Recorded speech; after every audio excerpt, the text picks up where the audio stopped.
So Go yeah, my ahead. name is Tabor. I'm talking here with Silas, and I'm answering Eros' question. He asked kind of my general position on things, and um, yeah, I guess like I kind of identify with a lot of things, but I consider myself kind of an essentialist, and I'm inclined to more classical thinking at this point in my life. I'm a Gnostic Christian, and I believe that that's how the early church began. Um, and yeah, I guess like politically, I kind of more tend towards the right. I believe like taxation is theft. I'm a bit more libertarian for the most part. And yeah, I guess like as far as my personality goes, I believe that there's a real importance for leadership and people to have a sense of what's proper in terms of what to follow. And I think it's important for people to be contextualizing all these matters of depth. And yeah, I don't really know at this moment how to reach people as much as I'd like, but I'm thinking about it constantly and practicing my message with every like act in my life. And yeah, that's basically who I am. Yeah. Awesome, man. Awesome. Yeah, very, very good. I love that you're open to discussion and all that stuff, and that's critical. We don't want to get too hardline into any particular area where we can't even discuss anything anymore. Not being omniscient, there's always something to consider, and deal with. I gotta jump off. Really wish I could stay, but I gotta jump off. Gotta head to Costco with the kids. But hey, Silas, that point you just brought up about like more of an orthodox viewpoint on things in terms of like Christian perspective, rapture, pray Mhm. more and all that stuff. Remind me next time we're kind of free chatting, because I want to kind of bring some of those things and kind of buttress it, up against like some of our recent discussions and see how that mixes. So, my mind's always all over the place. So remind me if you could, Oh, please. regarding the rapture and things such as that. Yeah, yeah, absolutely. Yeah, rapture, more of an orthodox view on things because Mhm. it's highly nuanced, as we've discussed before. With the Jesuits bringing in certain Baptist apocalyptic views and what have you, Yeah. stuff's really mixed up there. So I did want to see if we could get a little bit more clarity on those specific topics, and then see how they relate to um, like current discussions we've been having. So, bring maybe some strange bedfellows, put them in here, and see what we can get out of the mix. But yeah, just remind me when we're free chatting sometime in the future. All right, will do, man. Will do. Absolutely. All right, you guys, take care. Take it easy, man. Okay, later. Yeah, I am. Yeah, both of you are Idahoans. I didn't even realize that when you said. I was thinking, yeah, somebody else is from Idaho that I know. So I speak to so many Americans. I think I know everyone from at least one of the 50 states. So I'm it's like Pokemon. I'm collecting them all. Um, in terms of discussions, but yeah, Well, yeah. you got multiple from Idaho now. Yeah, I mean Idaho's the most populous of the guests, frequent guests on my channel. But there you go. Yeah, but yeah. I have to say, Mhm. yeah, go ahead. No, no, please. I was just going to say I've never met so many people because I'm originally from Oregon. I've never met so many people who are just incredibly based and caring and like wholesome and holistic until I moved to Idaho. It's just kind of insane because I can meet people like for example at the community center I work at, and I'll just bring up something and I'm expecting it to be kind of like Oregon or California or Washington, places that I've all lived in or visited frequently, and think, oh, this is probably going to be over their head. How are they going to know about this? And then they know.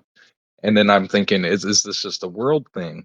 You know, like are people just awakened that much more? And I'd say that's definitely on the increase. But then I go back and visit Oregon, and I do it with random people in places that I would even think that people have a better chance at knowing, and it definitely is still over their heads. I'm like, okay, Idaho is kind of a bit set apart for sure.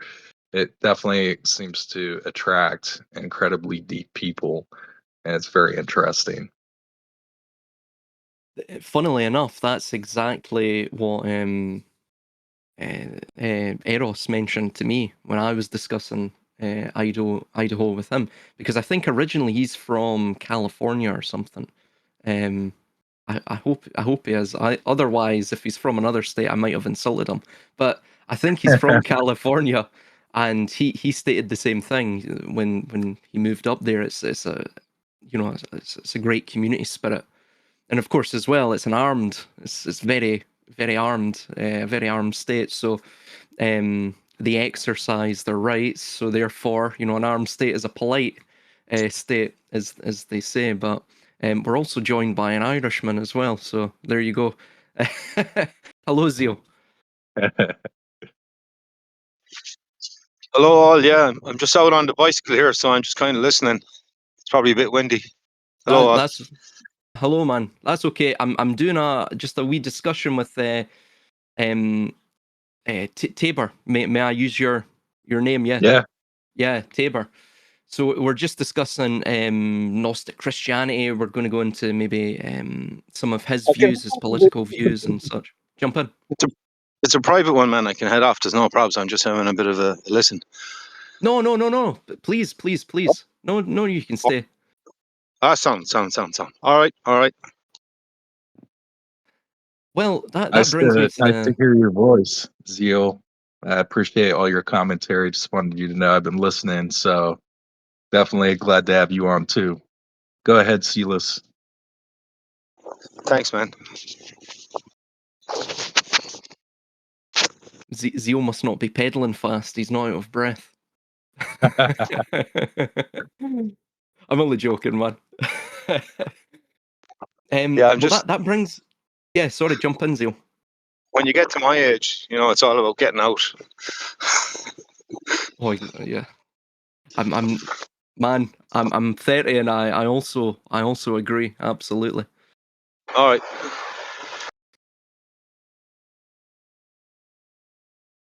was going to ask you. So that sort of brings us to the first.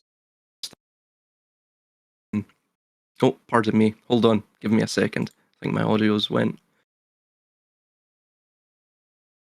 I don't know if you're breaking up or if I'm breaking up. I have full bars over here, but I can't hear you, Silas. Oh, right. Hey, can you hear me now? I think my Yes. audio's sort of messed up. Give me a second. Sorry. Go ahead.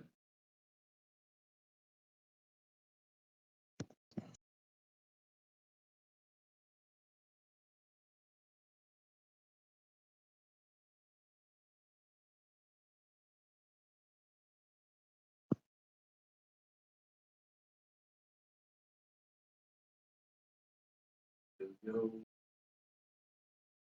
want to pull up that? So Sorry about that. That's my old audio equipment. Just messed up there. But no. So that brings us to the first thing. Since you grew up in Oregon, um, I don't. what are your opinions upon what's going on in Oregon? Because it seems there's a massive decline going on there. I can imagine it's not statewide, but at least in places like Portland and such. Um, when did this decline first begin? And moreover as well, um, how what's the thinking behind some of the things in Oregon, some of their policies? I think as well they've effectively declassified open drug taking, have they not? Yeah, I It's think they quite bad. did criminalize all drugs or whatever at one point, and I can't say if that's happening still or not because I don't really stay in the loop about every policy change. But yeah, I think that that's probably pretty foolish. I mean, it could work out in certain situations, but I have to agree about you with the degeneracy and the decline of Oregon. I would say especially like yeah, Portland City, where most of my life has been. I was raised most of my life in Portland City. Um, Yeah, I can tell you kind of like what I remember growing up. So I remember Portland being, a basic city, American city in a lot of ways. It had its, rough patches and its better elements, right? But I would say around 2010, that was when I seen this sort of like maybe we'll call it just like the new left. I don't know. Like a lot of that stuff started happening, right?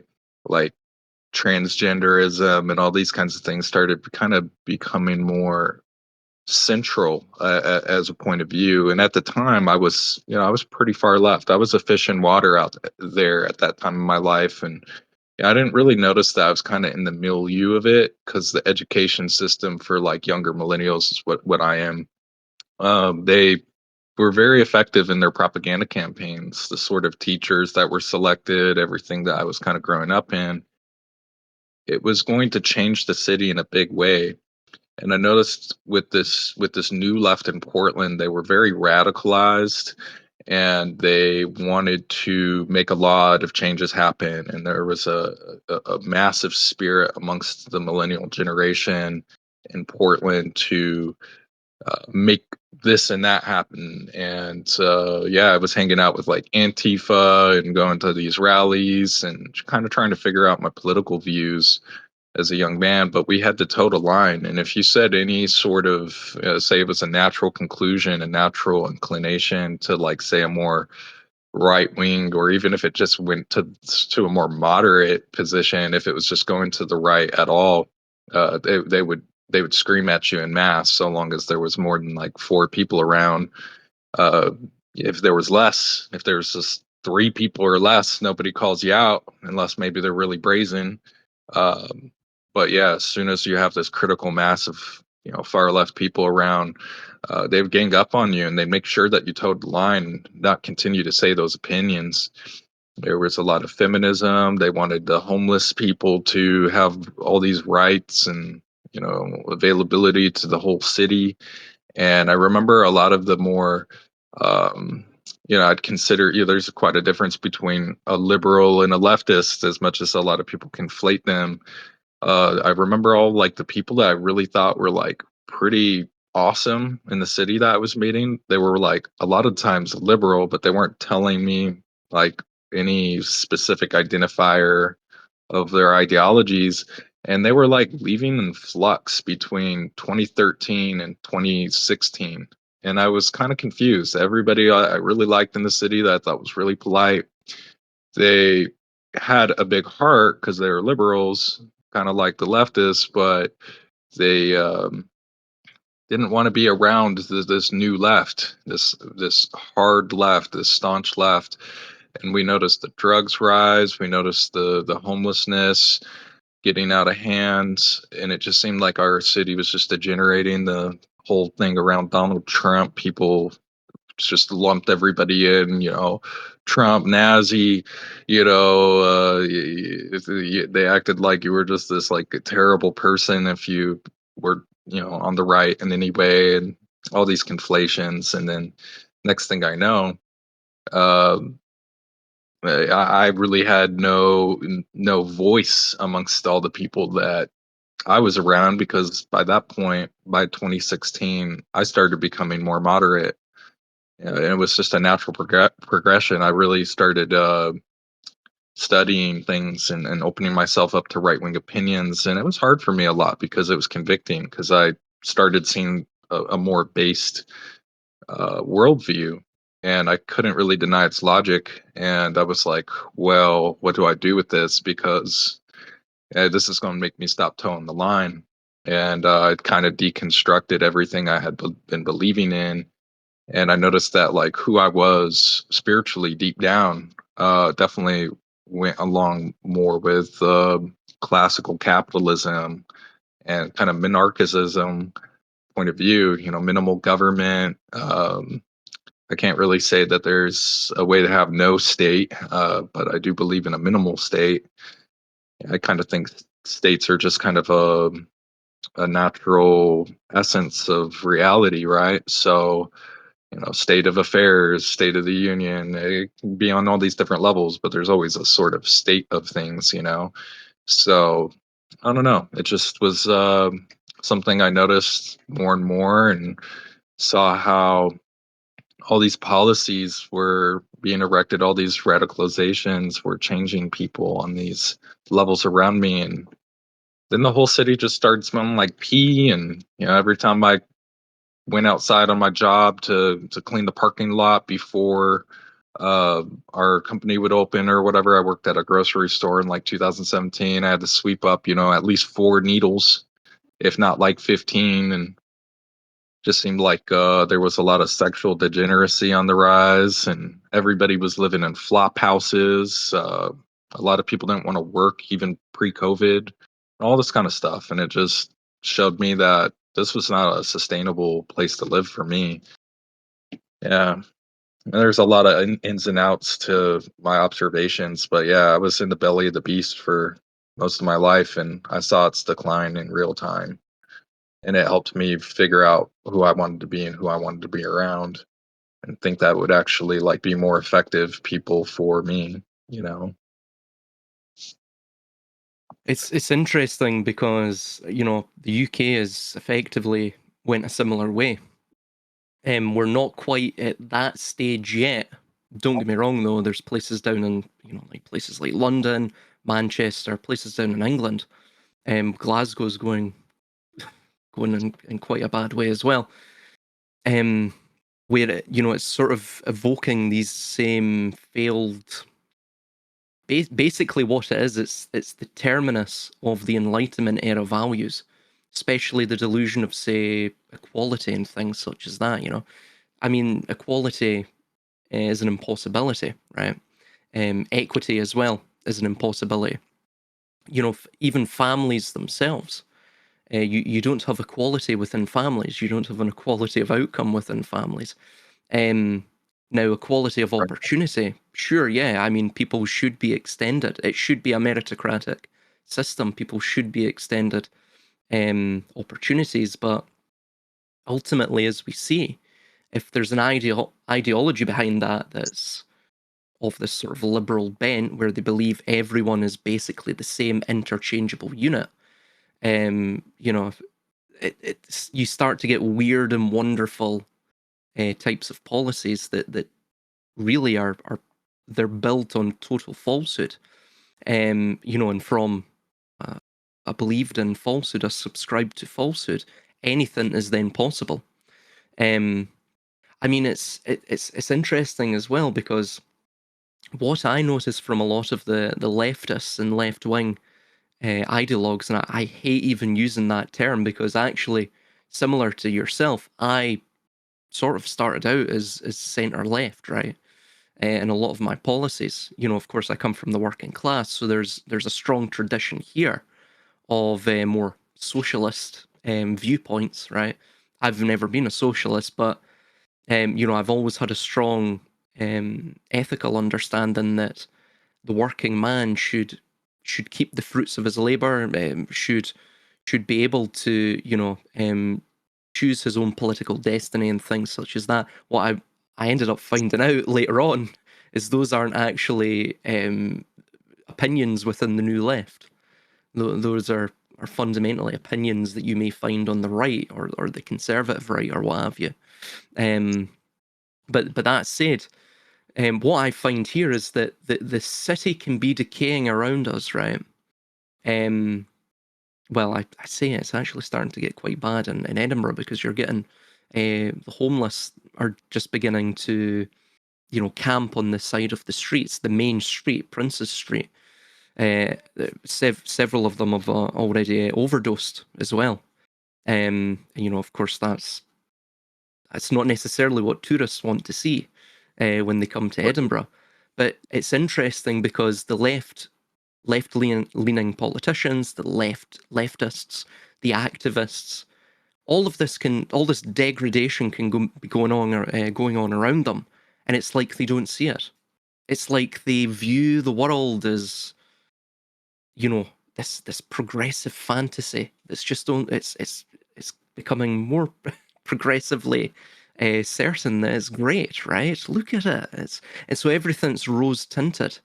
And this is the first thing I noticed, because we ourselves have got progressively worse in Scotland with all of this delusionary thinking, which is that I realized pretty early on in my adolescence that if you meet someone and they're ideological, meaning they can't have a discussion and they can't change their opinions, that you're dealing with a pretty dangerous person. And you mentioned it yourself there, when they're in large numbers, like these ravenous hyenas that can't be sated, and they just they've got a voraciousness for violence. You're not dealing with people that can think rationally at that level, at that point.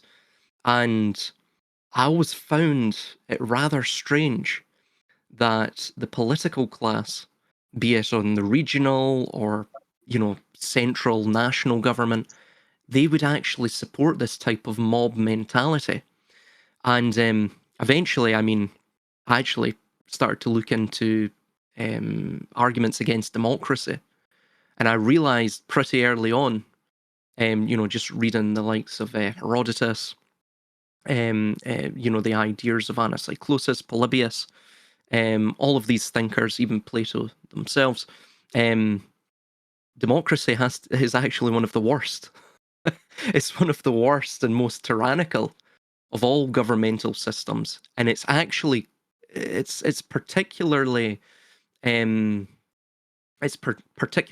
particularly pernicious to the common man, due to, of course, the sort of type of leadership that it brings forth. These leaders are typically avaricious. They have short-term time horizons. They don't necessarily care if they pilfer from the coffers, because they just, if something happens, they just resign, right? If there's a corruption scandal, they simply resign. So there's no accountability typically within the leadership. And moreover as well, democracies tend to end in civil war, because it tends to sort of foster a fractured polity, a fractured demographic or populace within the city-state, or within the country, or the empire, whatever it may be. And the reason for that is ultimately because the leadership lack accountability and they lack a spine. They tend to lack any sort of patriotism eventually, and they also tend to lack any sort of outward ideological opinion, right? Or not outward, but they have no ideological opinion deep seated in their heart. They'll put on the facade, but they won't have any beliefs that they actually truly, that are principles that they may die for. And so what tends Right. to happen is you get the rise of, we see it right now with YouTube and such, the rise of influencers, the rise of the rabble rousers. And eventually they start to push for more radical ideological positions. And people are crying out for that. They want it. So as the democracy tends to, grow and age.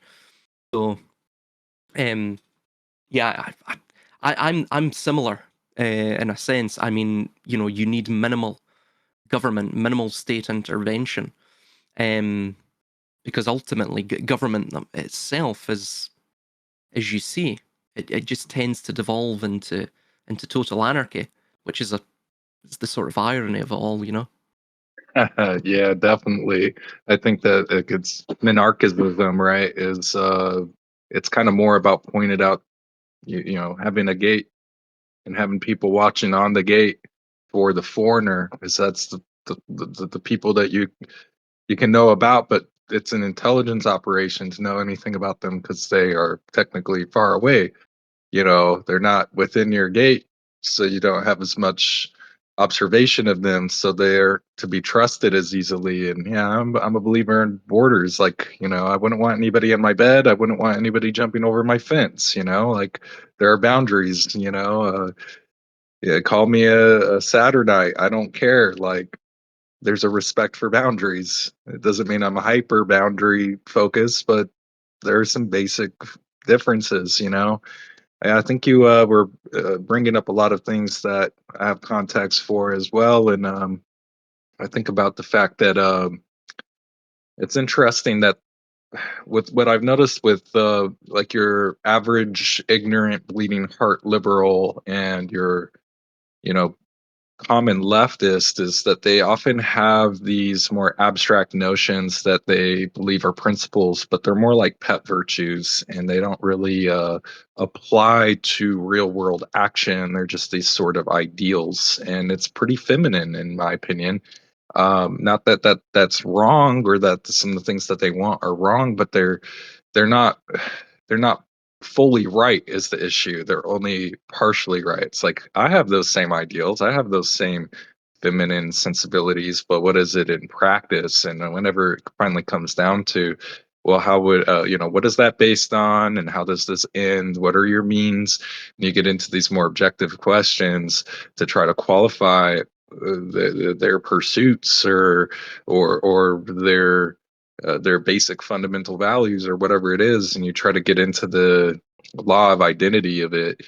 They're like, well, it's just this abstract thing, you know, and they don't really have a real basis. So it's kind of interesting whenever we challenge the premises that more often than not it's built upon the sand instead of the hard rock, so to speak. Just by the way, Jake and I are sharing one microphone, and he's come to be seated right out next to me, and I figured we'd introduce him at this moment as well. So he Mhm. probably have some Yeah. things to say as well. How's it going, man? Nice to meet you. Yeah, nice to meet you too, Jake. I'm just waking up, so I'm a little groggy. I apologize. No, don't worry about it, man. Don't worry. Well, one thing that I wanted to ask you briefly, just because I'm not too familiar with your content and I don't know you as well as Tabor does. But one thing I'd be interested in knowing is, I presume that you were born and raised in the UK. Is that correct? Yes. Okay, in Scotland. In Scotland, yes. Okay. So did you notice the shift politically growing up? Have you noticed the change directly, like within your general area? Oh, well, in terms of the political or social shift, yeah, absolutely. In Scotland in general, I mean, Hmm. you know, I don't want to put people off, and you know, I'm not trying to say that Scotland is this sort of, or at one time it was this, you know, hyper conservative or extremely territorial or tribal entity. But in many Hmm. ways, it was very all I would say all the way up to the 70s. It was extremely um, it was extremely conservative, and Scotland has always been very territorial, even in terms of like like local territorial mindsets. So you know, if you go to the wrong village, for example, that you know you're going to get looks, you may invite trouble.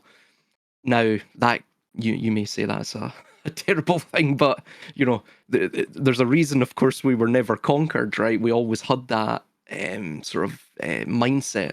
You know that this was our land. That idea that's completely dissipated now. It's actually Mm. I would actually say Scotland is. I have to even watch. This is why I use a pseudonym. I have to even watch. I will not speak about politics. I won't speak about any social issues. If anyone even talks to me about it, I'll just simply nod my head and, you know, agree and then disengage. Because ultimately Mm. here, you, it's not just you have the mob to worry about. The law itself has become, well, effectively anti-nativist, right?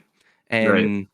I don't mean that in a sort of racialized sense. I mean it in a sense that um, there's certain values that the state has, and if you do not believe in those values, if you speak out against them, if you even try to critique them in the spirit of just you know general reform, you're liable for a pretty hefty prison sentence, you know, and Right. yeah, no, so absolutely. And I would say in the past 30 to 40 years, that's when the changes started, and it's only ramped up, I would say, since like 15 years ago. It's got to the point now where most people are, they've got this very strange mindset. They're completely anti-English, you know, a Right. lot of them at least, a lot of the left wing, but they're totally pro, you know, open borders and things like that. It's very weird, you know. It's Yeah. yeah. Isn't that just unfortunate? Oh well, yeah. It's a tragedy, an absolute Yeah. tragedy. So to kind of contextualize this conversation, just from my perspective, so I was born and raised here in North Idaho, and I grew up in a very conservative environment, and I went to like private Christian schools through like elementary school and partially in high school, and I suppose you could say I lived in a bit of a bubble growing up. And so, to be honest, I would say that this area of North Idaho really has not changed too much in that regards. It's still pretty conservative up here. I have noticed a bit of a shift, just in terms of, you know, the types of people who come up here to visit. And this area has exploded in population. So obviously, you're going to get different people up here with different political opinions, but generally speaking, it's stayed pretty conservative. So really, for me, all of my understanding of what's happening, all the ongoings in the world and how things are changing, that my perspective has been derived mostly from uh like internet conversations and watching political commentary from other countries. Um, so I am noticing the shift, and it's happening everywhere. And unfortunately, I do believe that where Tabor and I live currently, and maybe just a few other areas in the US, are becoming like the final bastions of maintaining uh really conservative, but virtuously so. I know there are countries, and you can claim there are countries in like the Middle East that are like quote unquote conservative, but I don't necessarily think they're leading properly over there. There are issues with that, and there's a lot of infighting over there, and wars that shouldn't be happening. So, it's like up here, it's conservative, but it's peaceful. People tend to keep to themselves. Um, You don't litter. yeah, they don't litter up here. Um, but yeah, so I spend a lot of time. I love just consuming content that pertains to um the political divisions that are going on, and the shift.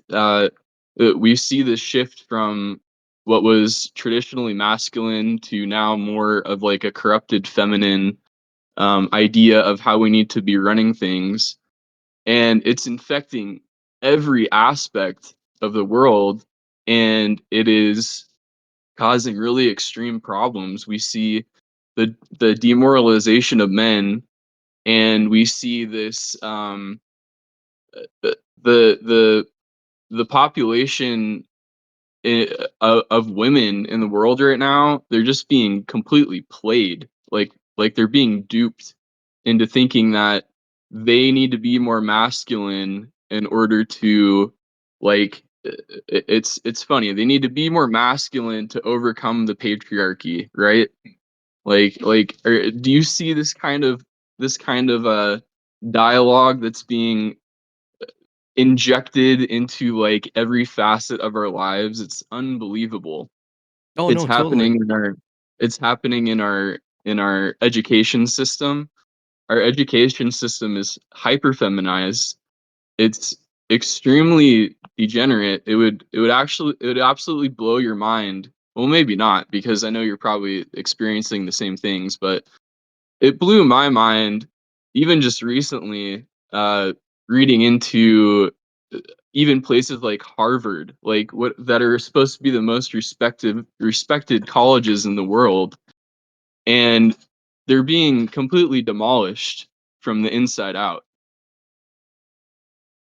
Oh no, absolutely. Well, interestingly, I was in university just there.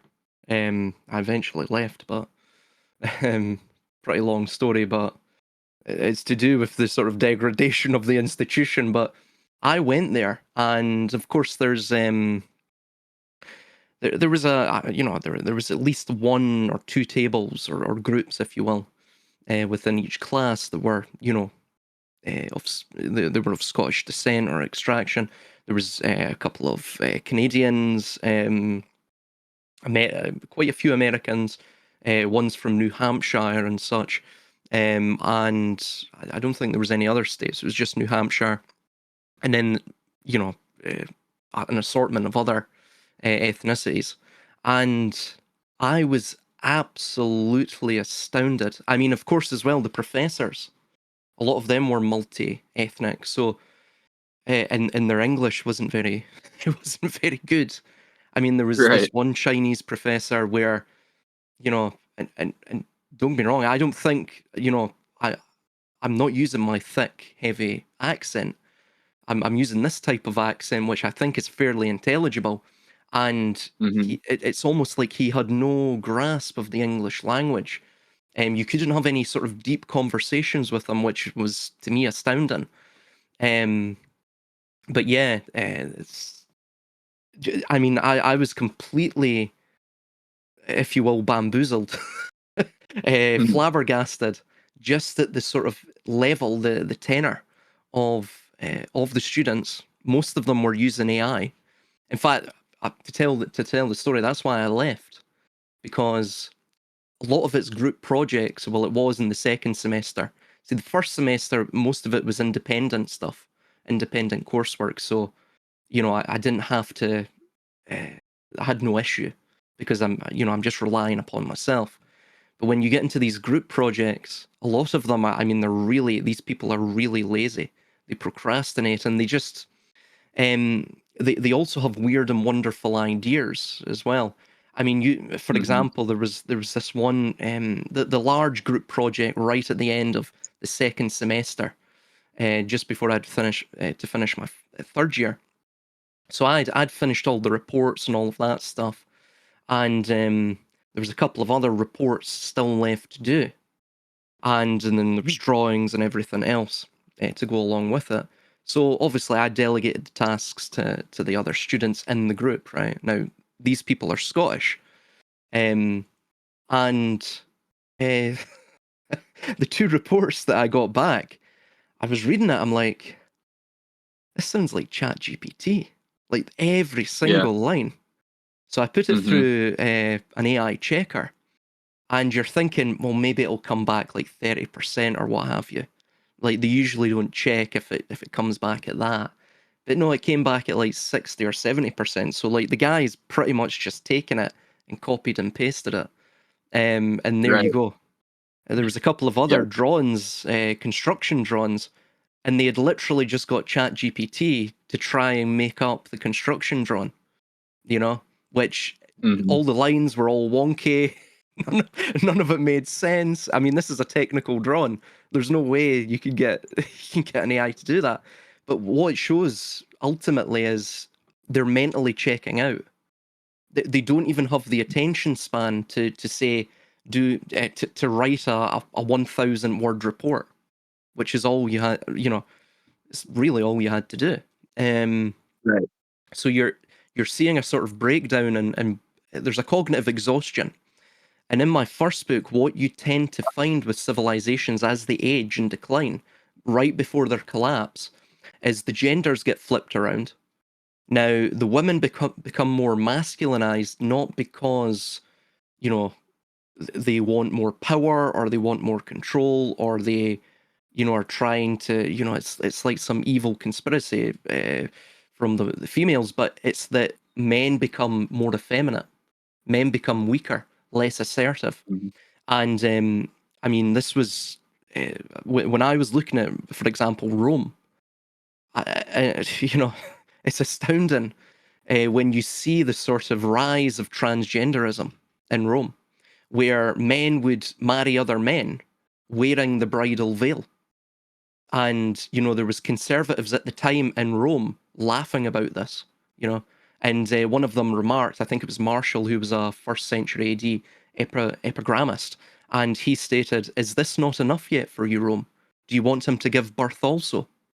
But so we're, you know, none of this is new. Nothing's really, you know, nothing's new under the sun. These people think this is progress. In fact, it's the decline. Progress is a myth.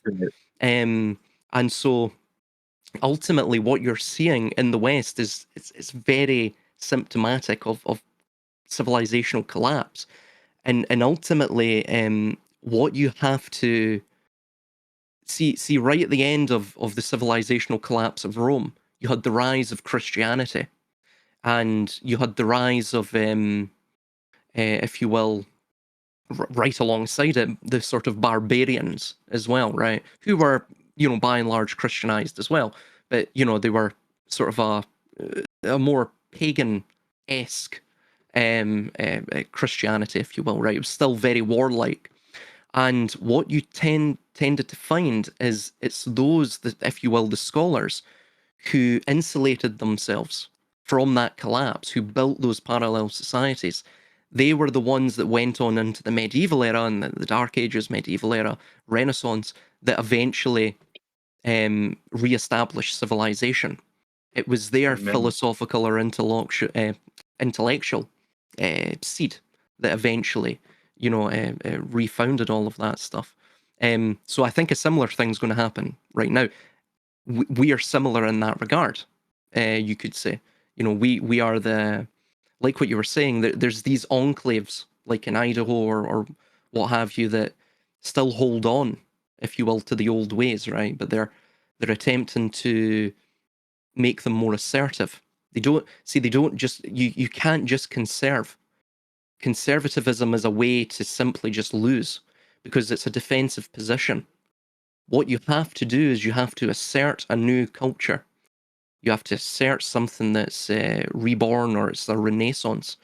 It doesn't. Absolutely. Do you see what I'm saying? Something like that. Not necessarily new, but something that's revivified or something. It's like taking the old principles that are time tested, tried and true, right?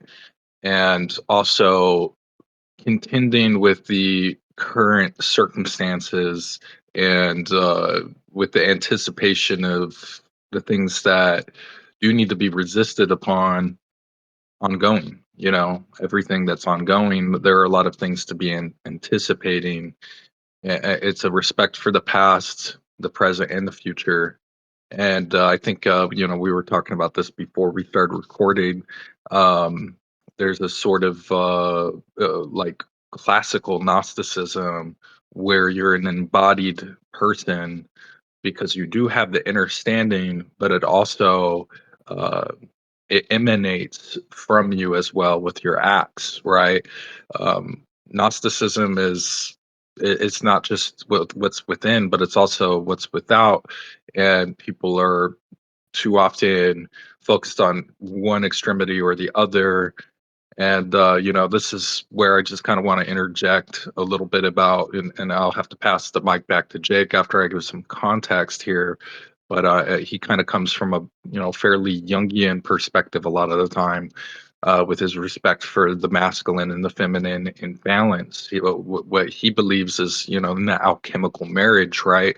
That a proper masculine and a proper feminine in tandem kind of reveal that Christ center. And he's actually wrote out these diagrams, but it's actually when they are severed from one another and not unified, that they become improper, where we find kind of this aspect of the gender wars, right? We see the corrupted feminine and the corrupted masculine kind of feuding with one another, And we see this with this fourth wave feminism that's emerging, with this whole trans genderism, which unfortunately kind of perpetuates this whole transhuman smart grid society future, because it becomes this like nanny state in which women are like capitulating to all these mechanisms and legal systems, and being overly soft about these criminals. They're like suicidally empathetic and whatnot,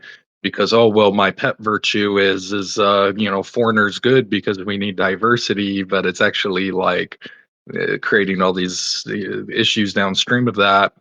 And then the corrupted masculine would be some of these, like, I think everybody's kind of a chud, like technically, like it's universally applied, because a chud is just somebody who has values to the point that they kind of find themselves in conflict with one another. I mean, if you really distill the meme down, even the feminist is a chud. It's kind of funny.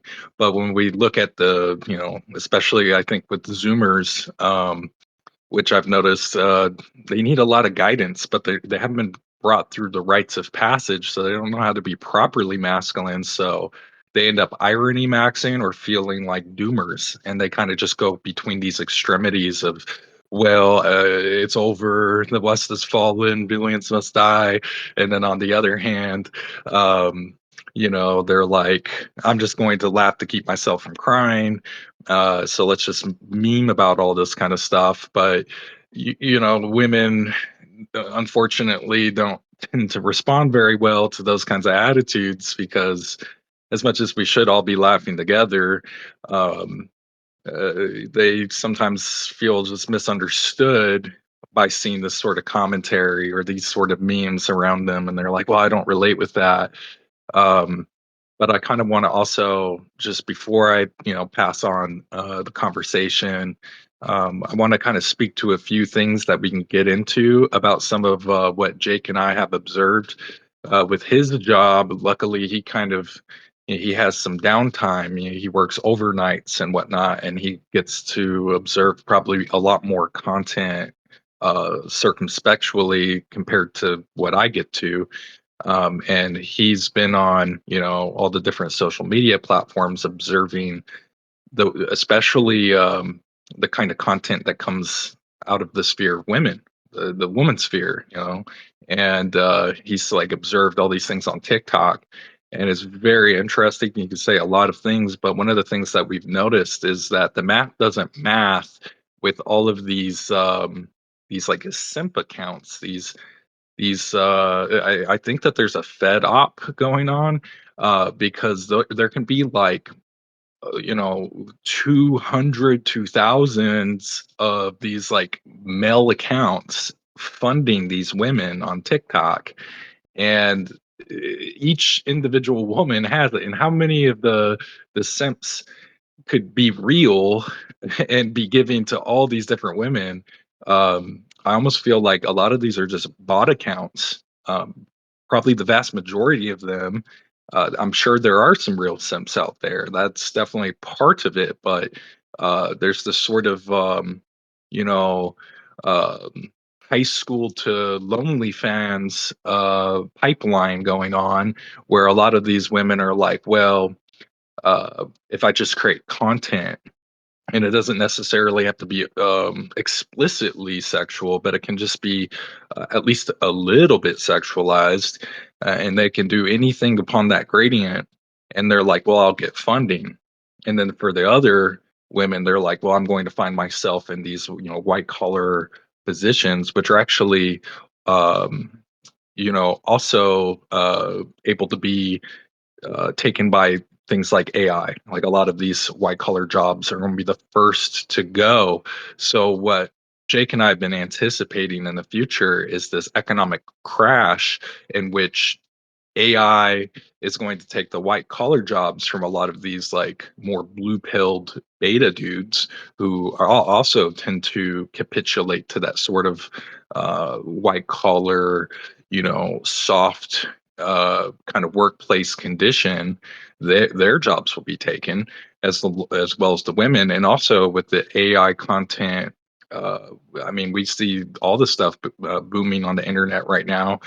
absolutely stunning looking women, but they're fake, they're digital. But people who are sexually kind of degenerate, they don't care. They're masturbating to pixels anyway, so it doesn't really make a difference to them. And I know with a lot of like the chuds around me, these guys tell me the same thing. They're like, "Well, I don't care. In fact, I kind of prefer the alternative because I know there's a man behind that account who probably created that AI or a group of men." And I'd rather support men than women because I'm so upset with the loneliness epidemics that are happening. So we just kind of anticipate this crash, and it's just very interesting to me what I've been observing, like especially in the past just couple of years with this rise of people just kind of sliding into, well, I'm just going to make low effort content and I'm just going to fill up my time, my attention is just on what's going to just kind of give me this dopamine rush, and I'm not taking things too seriously. We've talked before we got on about there is a real pull to people who they have this sense that there is a holistic and honor based need. But again, I mean, the details of being holistic, it is difficult to manage all the contexts together.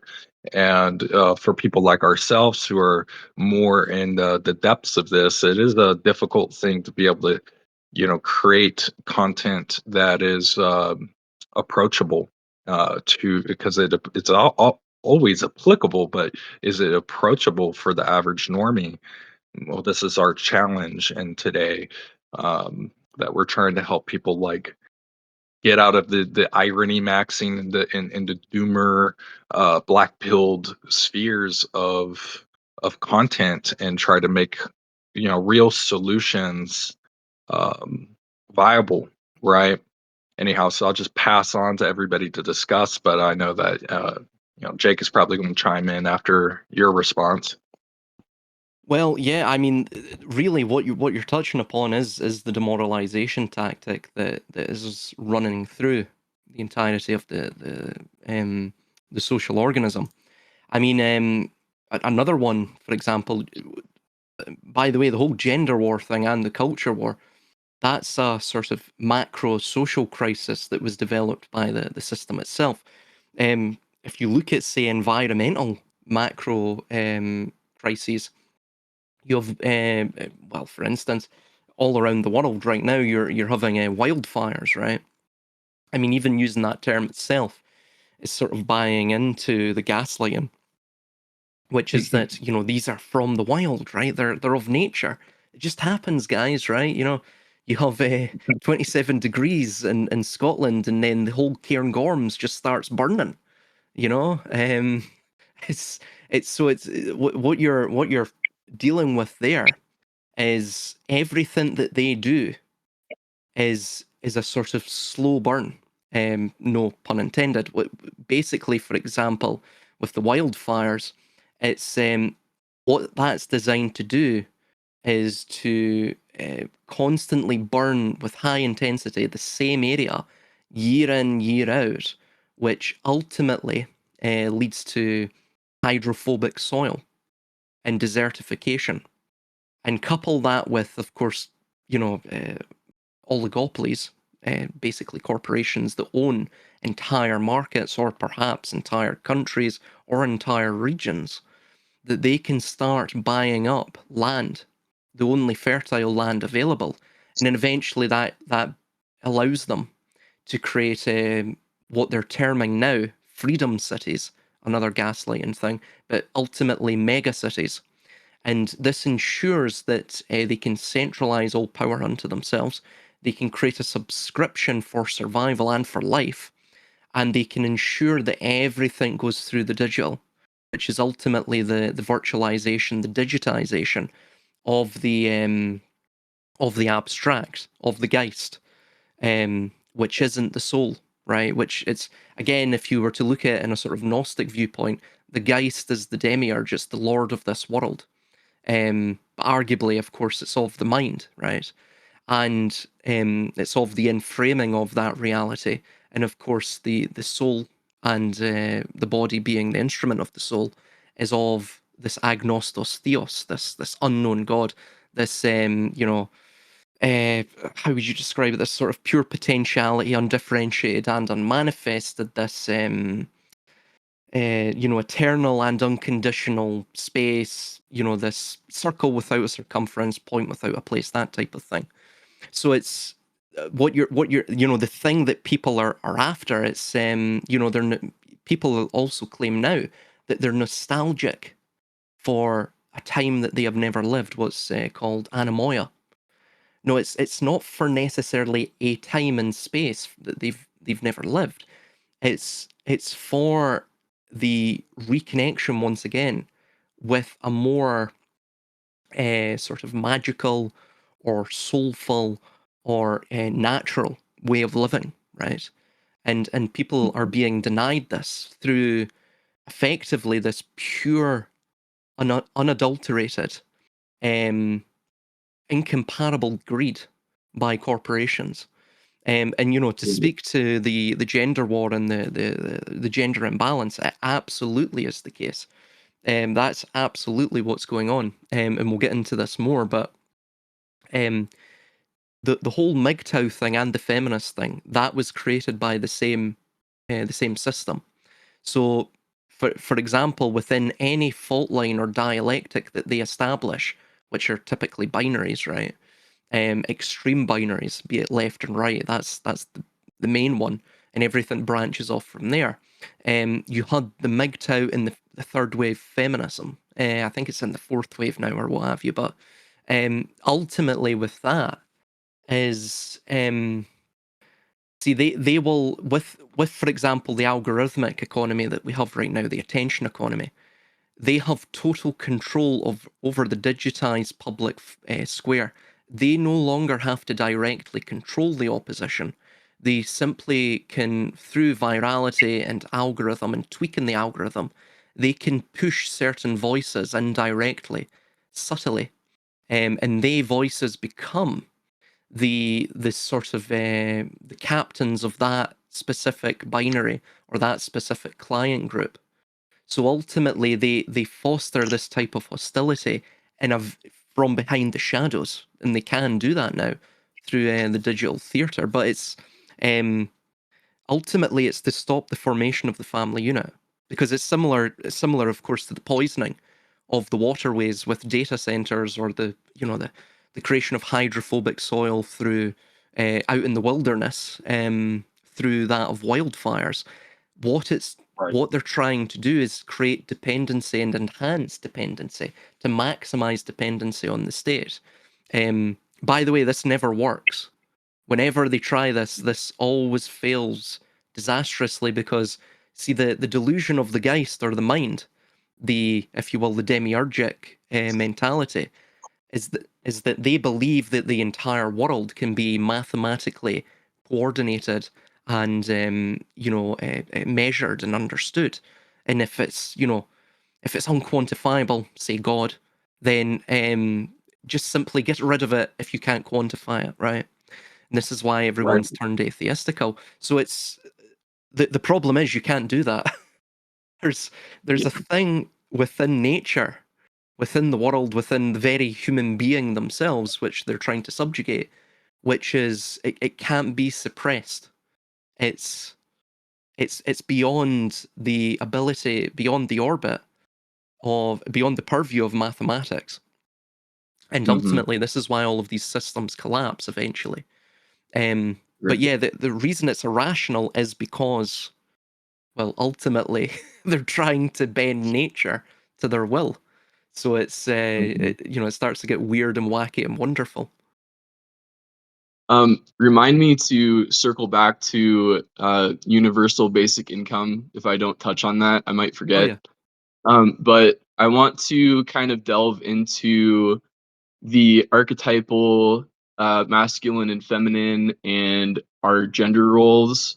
So in context of society, and how men and women relate to the society in which they exist, if you strip everything down and reduce it very basically like to, I suppose, to the essence, or you strip it down to just the very basic ideas of the roles of the masculine and the feminine, men, it's very simple, and once you make it simple, it becomes much easier to understand and see what liberals and the left like to do.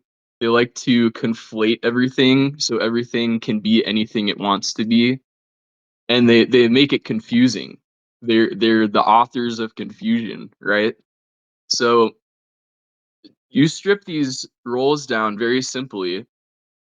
Men are designed, and it is by design, because it's encoded into our DNA, and it's encoded into even our body structures and our biology. But men are to structure and organize and protect society.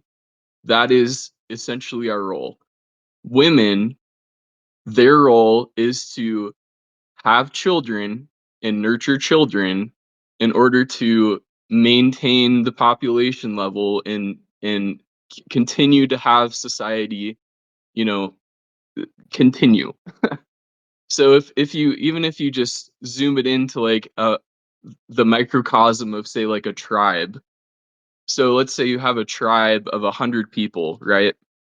So the men, their role is very direct and objective. It is, we need to uh, protect and sustain our people, because if we don't, we're gonna get invaded by, the other tribes, or we're gonna get devoured by nature, right?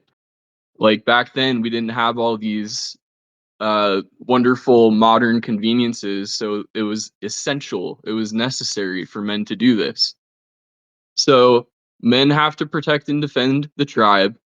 And if the women stop having children, then the tribe is going to die out in just a few generations, right? And so what we're seeing now, now that we're in modernity and we see this uh, flip of the alchemy, we see men who are becoming effeminate, which is a multitude of reasons. We have sedentary lifestyles. It's the foods we eat. It's the chemicals that have been introduced into our lives. Raised by single moms. Yeah, the single motherhood epidemic, Mhm. and so men have completely lost the plot in regards to what our role is supposed to be. So men, slowly and slowly as time goes on, like it's still happening because our society is still functioning, which is because of men, right? Like tens of thousands of men every day get up to make sure that we have running power and running water, and they're maintaining our roads, and they're building our bridges and maintaining our infrastructure, right? So it is still happening, but to a lesser extent. And so when the roles get reversed and men become effeminate and they stop maintaining society, it just starts completely degrading. And another thing that men are supposed to do is keep each other and women in check, right? So the whole reason that our institutions are being invaded by what is essentially like uh, this corrupted femininity is precisely because men are refusing to put their foot down and do anything about it, because either they're scared, or they fear reputation destruction. They don't want to be considered misogynistic.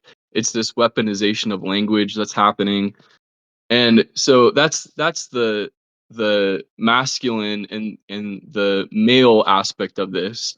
And now what we're seeing, which the statistics prove this, is women, when they become more masculine and they start working and they start earning their own money, they stop having children. And so we have this Yeah. precipitous decline in the birth rate. And so it's all connected. All these things are connected. And so what do countries do in order to replace the birth rate?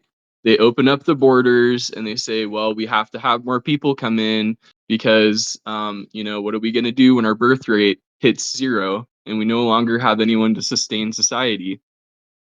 And so it's when you lose the plot on this idea of what makes men men and what makes women women, you see this holistic decline. It's entirely holistic. It's not just one thing that's happening. It's like Mhm. even men who recognize this, I think they don't understand the holistic aspect of it, and they'll say, well, it's the fault of feminism. And it's like, okay, to a degree, but you also have to recognize that men are getting weaker and they're unable to put their foot down. And what's happening is we're seeing this uh, this is basically being delegated to the state now, and we're becoming kind of like a nanny state, right? Bingo. And so and then there's a bunch of exploitation involved with this too, which we'll get into, but I want to hear your kind of response to that. Well, you're absolutely correct. Yeah, and by the way, throughout every single mass civilizational system, Rome was another one. By the way, they also had issues with fertility, and I looked at this. The reason I keep picking on Rome is because their records are just the best. Though, I mean, there's pretty much every other civilization I looked at, though their records were a bit more scant, it indicated the same sort of symptomatic decline, which is that ultimately all of this is stemming from the state. See, the state need to destroy families. They must destroy families because eventually the state, I'm not speaking of the state as a sort of amorphous unit, but it's made up of self-interested, avaricious, effectively dynasties, right? We could even get into human rotational farming, which is that a lot of these states are merely host civilizations to a sort of larger, if you will, negentropic or hidden empire that simply uses these states as a farmer uses a field, right? And these symptomatic declines and deindustrializations, another example of that, is simply just the farmer or the hidden empire preparing this field or this host civilization to become fallow for maybe 250 years or so, and then he will migrate his power base to say the east or what have you. But Mhm. yeah, with absolutely just what you stated was absolutely spot on. See, the problem is that's not exploitable for the state. So you have to Mhm. destroy that. Um, one way of destroying it, of course, you've mentioned with the food. The chemicals within the food has turned a lot of men more and more effeminate. I've seen it. Now, I'm pretty nerdy, right? I'm quite nerdy, right? Don't get me wrong, I work on a Mhm. construction site. I'm also quite fit as well, but growing up, I read books, I like documentaries, I like fantasy role-playing games and things like that. And Mhm. whenever I'm in, you know, um, a group of let's say sort of, for example, when I was at the university, it's staggering to me. And these men are perhaps a generation apart from me. I actually feel as though I'm more masculine than them, which was never the case Mhm. when I was growing up. I was always the more Right. enfeebled sort within the group. Um, but yet, it just shows you there's something going on in the sort of landscape. And I don't say that to brag. I'm saying it as a sort of concern. I'm also noticing Right. as well, there's a lot of men that are openly claiming to be either homosexual or bisexual, or they just come out and say, "Yeah, I feel like I'm a woman now. I'm going to be a woman." You know. So Mhm. what I'm trying to say is there's something that the state is inducing into the environment that wasn't there previously. And it's not just social messaging, but it's ultimately all of this is stemming from the state wanting to exploit the individual. So to exploit the individual, you have to destroy these communities or these collective groupings. I mean, this isn't just something they arrive at. It's not necessarily something that just came out of, well, it came out of the Enlightenment, but it's something that just didn't come out of liberalism. It was a slow, incremental process up to this point. And I like what you're saying, it's very holistic. You can trace this back about 1,000 years. Since, I would say, the end of the Dark Age, this decline has been being set, it's being set up. It takes a long time for it to grow out of the intellectual spheres. And the reason it took so long is because fundamentally the church was the intellectual heart of Christendom or Europe or whatever term we want to use. And effectively the intellect, the intellectual information and all of that, it was sort of sequestered. But then after the printing press and the advent of that, around about the mid-16th century, then you just had this explosion of what would become proto-Enlightenment values. And it really did build out from the occult, from the esoteric points of view, from even the Renaissance, arguably, came from Kabbalah, as you see.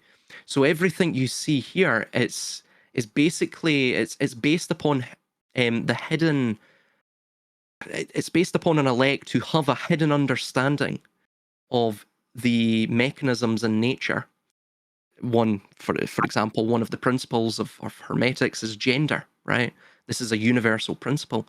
So they understand all of this, and because they understand the science, they can sort of set up states where they can exploit it, and they exploit it on a sort of cyclical basis. But no, absolutely, to speak to your point, yeah, it's really that is those are the roles of men and women in any given society. And when you start to drift away from that, you basically you don't have long to go as a society. Like what you're saying, you know, if women stop having children, as we're seeing right now, I mean, what are I think the marriage age, the average marriage age in the West is something like 31.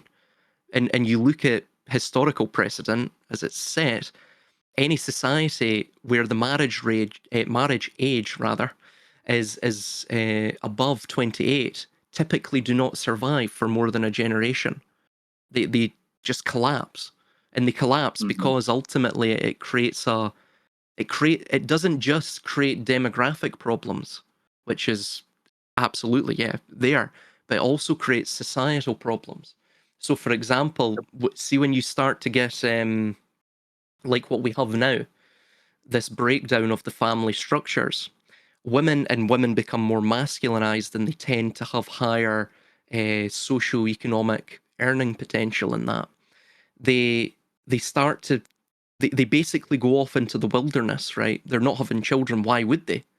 I mean, they've got everything they need. They don't need to marry a man to have this economic sort of safety net.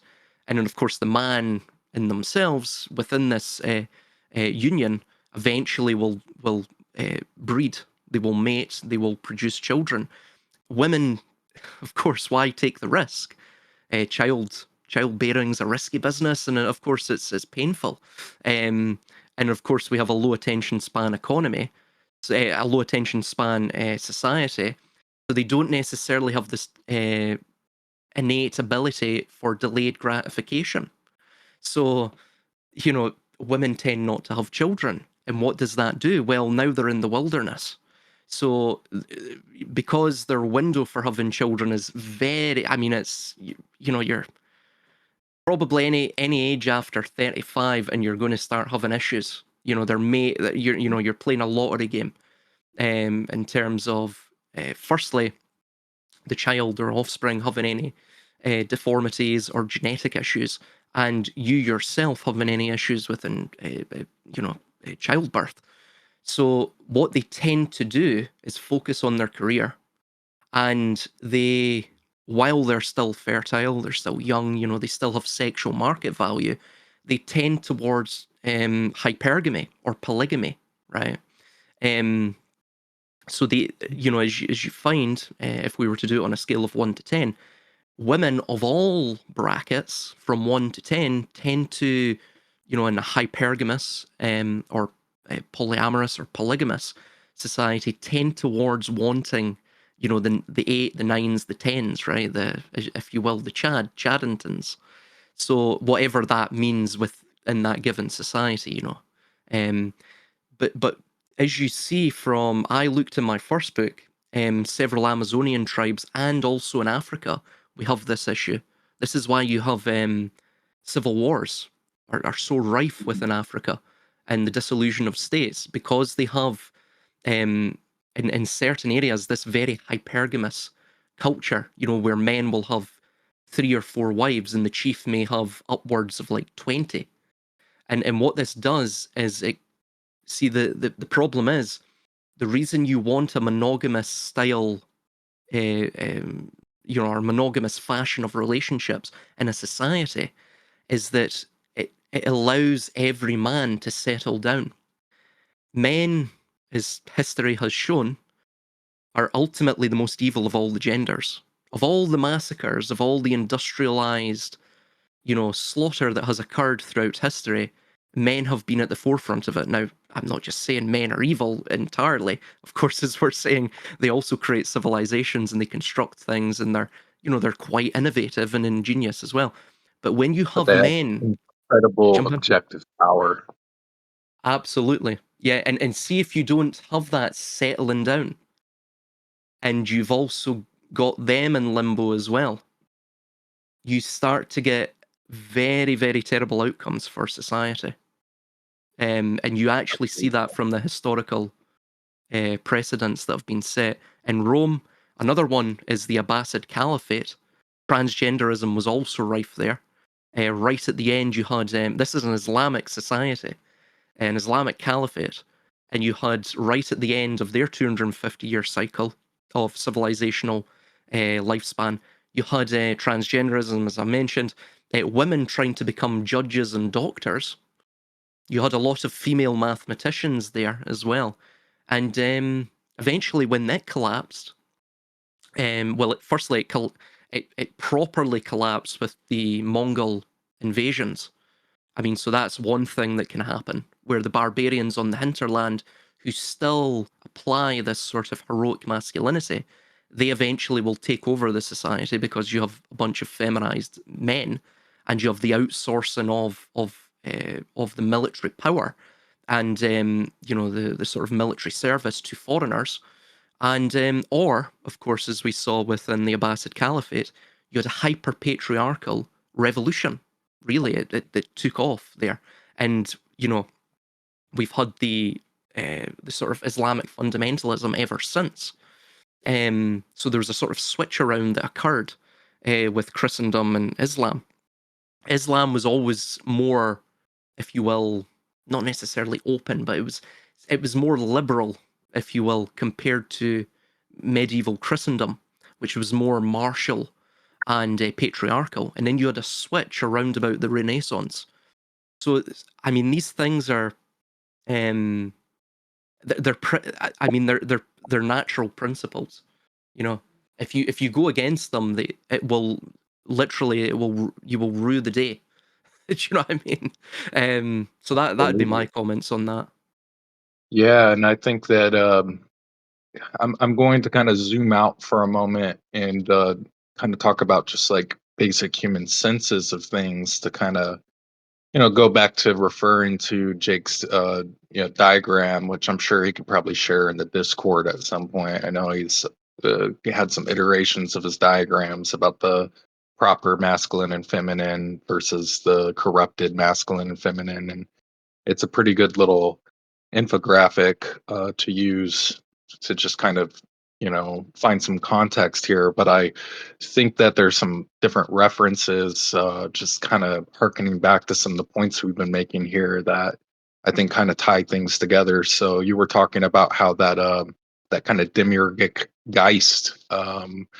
It tries to quantify all these different aspects within nature, and is trying to sort of surmise controls on all of these uh, different, fundamentals of human behavior and thought. And I think it's pretty interesting when we kind of think about that, because um, Jake and I were just talking about this. I don't know if it was last night or the day before, but what I was talking about as far as momentum goes, and I was saying this earlier, it's not such a steep hill like Sisyphus. I mean, the Doomers would have us think that um, it's a fool's errand to be able to overcome the conditions we're up against. Like, these challenges are just insurmountable or whatnot. And I have to push back against that, because I really don't think that we're that disempowered.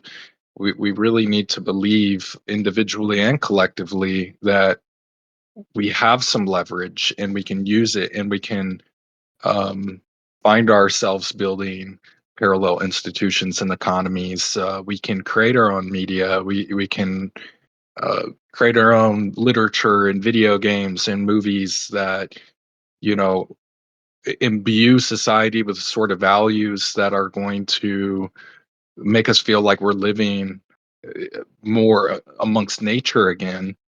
And I think that there's this sort of conversation. I have to kind of refer to a few different videos real quick that I've seen, where I see people getting definitely a lot of aspects covered in each of them. But one of the videos was by, he's definitely a very Chud channel, Flight from Syracuse. He made this one called The Decline of the West. And I think that it kind of speaks to that sort of quantification of the aspects in which we see that kind of demiurgic uh, control exploit, right? Where they're trying to prevent it from collapsing because they're trying to create a very specific outcome, problem, reaction, solution, the sort of social engineering of Hegelian dialectics, right? Like that we see with the powers that should not be yet are. They're trying to kind of create this perfect storm of conditions in which they will have the very outcome that they think is going to give them the absolute control. And I can definitely see that a sort of outcome is going to happen, but it's not going to be the one maybe that they are vying for. And I think that that's a pretty good video to show people some of the things in which they are doing as far as social engineering. And I do appreciate at the end, he kind of very generally refers people to actually act. I thought that was good because he went over so many problems, but he also didn't really give any specific, problem solving to anyone. But then another human sense that we have is this issue between, um, and this is very broad, and what I'm saying is universalism versus particularism. And I think that it's interesting because I sort of have been coming to this awareness myself that there's a really important balance to be had between the two, because we can't really help but think both ways, every individual. But people tend to appeal and set themselves into one extremity or the other. And they don't really respect the other very well. And there will always be those outliers at extremities, but I think more people do need to be in the synthesis in between. And I think I do have some important points to make about how to kind of cosmologically ascertain a more middle ground position. But yeah, there are several videos that kind of are um, conversing upon those views. So Arc just made a video about that, universalism versus particularism, and you can definitely see that he's sort of appealing more to a particularist point of view.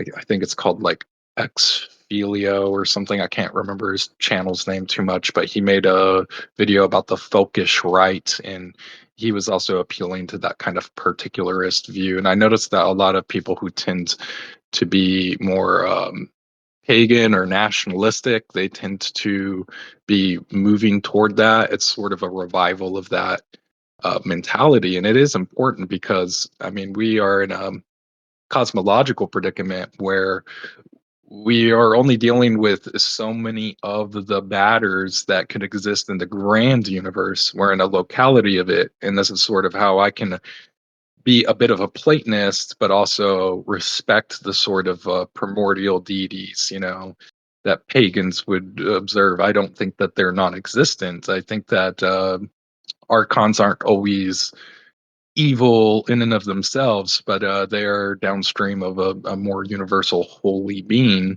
Um, they're just an aspect or whatever. So yeah, there is like a primary god, but there are these lesser gods, and they do need to be respected, just like we respect individuals amongst humanity, right? We see that everyone is different, and that's kind of how I would tie that in together. But yeah, it's interesting because I've been seeing these kinds of appeals to certain essences that are kind of fundamental, and they help us um, have a structure in society. I think it's very important when we, have the anima and animus, and we are respecting of both of these things. Men are so inspired by their muses, not just things found in nature, but also their female counterpart. But we don't want to pedestalize um, human beings because we're flawed, right? So we're probably respecting certain aspects of our female counterpart, and we're trying to kind of have this higher calling back to it, like a high art society where we have these conventions and these rites of passage and these forms of art that are beautiful again. And I think that's so important to be building alongside of the more basic structure of things, right? But it's kind of odd that we see all these subversions against that, and we can't really let um, the things that are antithetical to the beauty demoralize us so much at the same time. So I don't know. It's a very interesting thing to me when people can't reconcile that there's the truth of totality, which I would say is in the spirit of Christ, right? And then there's a fact of a matter. And like, I think that that's just such an important way to understand that you're like only amongst so many things that can be ascertained in a locality, but yet there is this like this higher being. And I find it funny that people either want to appeal to one so exclusively, acting as if the other does not matter. And we see that with that whole corrupted feminine and corrupted masculine. It's like the corrupted feminine is purely universal and is just kind of pointed to the abstract and the metaphysical, sometimes properly and sometimes improperly, but ultimately because it's not holistic enough, it's just always abstract and universal. Whereas on the masculine side, the corrupted masculine will appeal to all these particulars and kind of have this tension against the universal, because, well, if you're not respecting the particulars, then they're having issue with the other side, and there has to be this sort of unification between respecting both. I think that that's a really pointed criticism that can kind of be our compass in the mix of all of these things that we ever talk about, is that we need to deal with both at once, and remember that sure, I might be observing something from a more particular lens at a time, but that's not to disrespect the universal, and also vice versa to that, right? So I don't know, I just wanted to share that real quick and get everybody's point Y- on that whole topic. Yeah, well, it's similar to let's say the this universalist and particularist approach, be it on whatever we're looking at through whatever lens, um, political, religious, whatever it may be. Um, it's similar to any sort of dualism you find. So for example, you could see it as, say, the centrifugal, which would be more, let's say, universalist and the centripetal, which would be more, aligned with the particularist. I can't say that word, particularist. And so, um, I would liken it as well to, I've been having a debate recently with people regarding the sort of what I call hyper individualism, and which is this very, very staunch or extremist individualist stance, and which just flatly denies collectivism. That we can live within our own minds and things such as that, right? So it's see the issue is all of these. For example, as I stated to them, you can't be an individual without being part of a collective, not necessarily a collective as in the sort of socialist sense, but of a community, something, a tribe that is natural, that is living. These social organisms aren't just social constructs, as the sort of postmodernists would have us believe, but they are, communities can be living. They're living because they're made up of living beings that are working within a sort of equanimous harmony with one another to achieve a certain objective or set of objectives.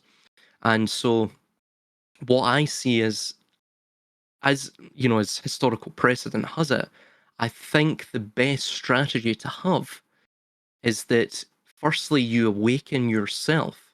There's a sort of epiphany within yourself regarding all of this, regarding your environment. You gain some sort of lucidity or environmental awareness that allows you to then sort of charge your individuality, if you will, and then from there you start to build particularized tribes. You don't necessarily have to agree with everything, but that everyone is treated equally based upon their merit. And so what I think you'll find with that, those types of situations or scenarios or tribes, or sort of social ways of doing things, is that yes, it won't save the society, it won't save any universalist system that we have, but it will be able to sort of provide the individual and the local community with some sort of semblance of power within an otherwise powerless situation. And Have a like excellent sense of their social contract because the values are exclaimed. If that makes sense. bingo, yes. Yeah, it's see, this is the issue you have as well with the social messaging that you have in the West, in the modern West, which again is all by design. No one really knows what the hell we're doing.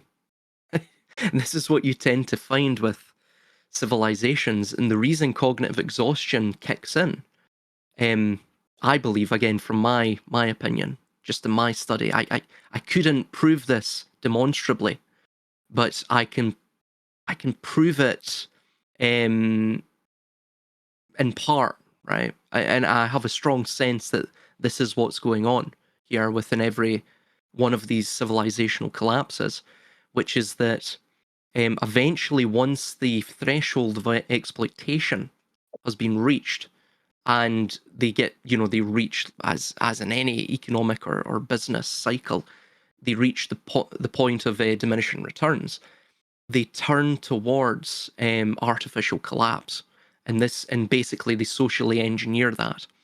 So what you tend to find is, for example, in Rome, where otherwise you would have this sort of very robust, strong social messaging about what it meant to be Roman and what the national objective was, right? And why we got up in the morning. Why are we keeping the machine going of this civilization? Eventually, as you see, around about the 3rd or 4th century, at least in Western Rome, that just starts to dissipate. People ultimately, they have no idea why the empire is even still continuing. A lot of people, by the way, when the empire collapses, they're jumping for joy, even native Latins, because it becomes so sort of burdensome in terms of the taxation and in terms of like the social, this je ne sais quoi, this social tension you can't necessarily put your finger on, but it's there, and it needs to be sort of let out. There needs to be a valve of release of that pressure. Um, so to sort of sum up what I'm stating, within the modern West, I ultimately think to have a rebirth, you need to have some type of disillusion. I'm not necessarily an accelerationist. I'm not saying we should accelerate this process or what have you, but we need to prepare for the eventuality. And I think the one way to prepare for that is through these localized enclaves that can, sort of weather the storm that's to come. And we're sort of in the sort of tempestuous midst of. And also as well, regarding the sort of pagan aspect, I think we can actually take a lot of the folk flavorings of this. Even the idea of loving the land that one is a part of. Right. Not to deify it necessarily, but to love it with all your heart, all your soul, and that being an extension of your own kindred blood within your tribe. Uh, that's something that ultimately can't be defeated. I mean, for example, the Jews, the Jewish people are one example of that. I mean, if you have a strong sense of who you are, um, and of course, I mean, what's also aided them is they've never really been, uh, they've never had a civilization up to very recently, since, 2,000 years ago after the collapse of Judea and the fall of the Second Temple. So they've been nomadic. So it's allowed them to sort of offload a lot of the entropy that robust civilizations have had to deal with, throughout the epochs since that, 70 AD or so.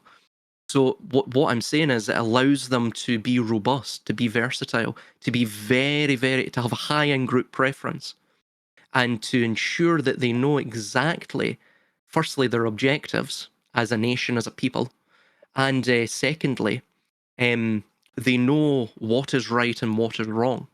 They live by the mitzvot, the law. So this is all instilled in them, and it becomes eventually, once you get out of the 250 years, and pardon me, that this becomes, you know, uh, a 1,000-year long tradition. It starts to instill itself epigenetically, so you become almost inoculated to these volatile cycles that you see in civilizations, which occur in around about 250-year cycles. Right. So yeah, that'd be my take. Yeah, as far as society is concerned in the West, there is no more homogeny, and everyone has their own opinions about how things should be run and why they should be ran. And ultimately, we don't have a universal guiding compass in the West anymore. We really don't. As individuals, we do. We can look to the higher order of things and say, this is the outcomes that I want to be uh, trying to achieve. But collectively, we are like a sailing ship in the ocean without any sense of direction, and that's probably one of the West's biggest downfalls currently. We're inundated by so many different opinions that are not predicated on anything, and that's attributed mostly to the left, but I see it on the right as well. I see conservatives get caught up in the nonsense all the time, and at some point you have to think, well, why are you doing this? Why are you getting caught up in as Tabor likes to say, like majoring in the minors, It's like we're losing track of our goals here. And like you said, Silas, it's like uh I just completely forgot what I was gonna say, but yeah, if you don't have a goal in mind universally, then divided we fall, right? Collectively, like we need continuities, many continuities. That goes back to what I said about many small scale political experiments, right? Hmm. If people are going to have this take or that take, they need to be amongst people who have a similar point of view. It's not that I define the left and the right by this. On the far right, it's taxation of theft, which means that they believe positively in private property, whereas on the far left, it's property is theft, and that means that everything has to be hyper public, right? It's not that these things are just wrong in and of themselves.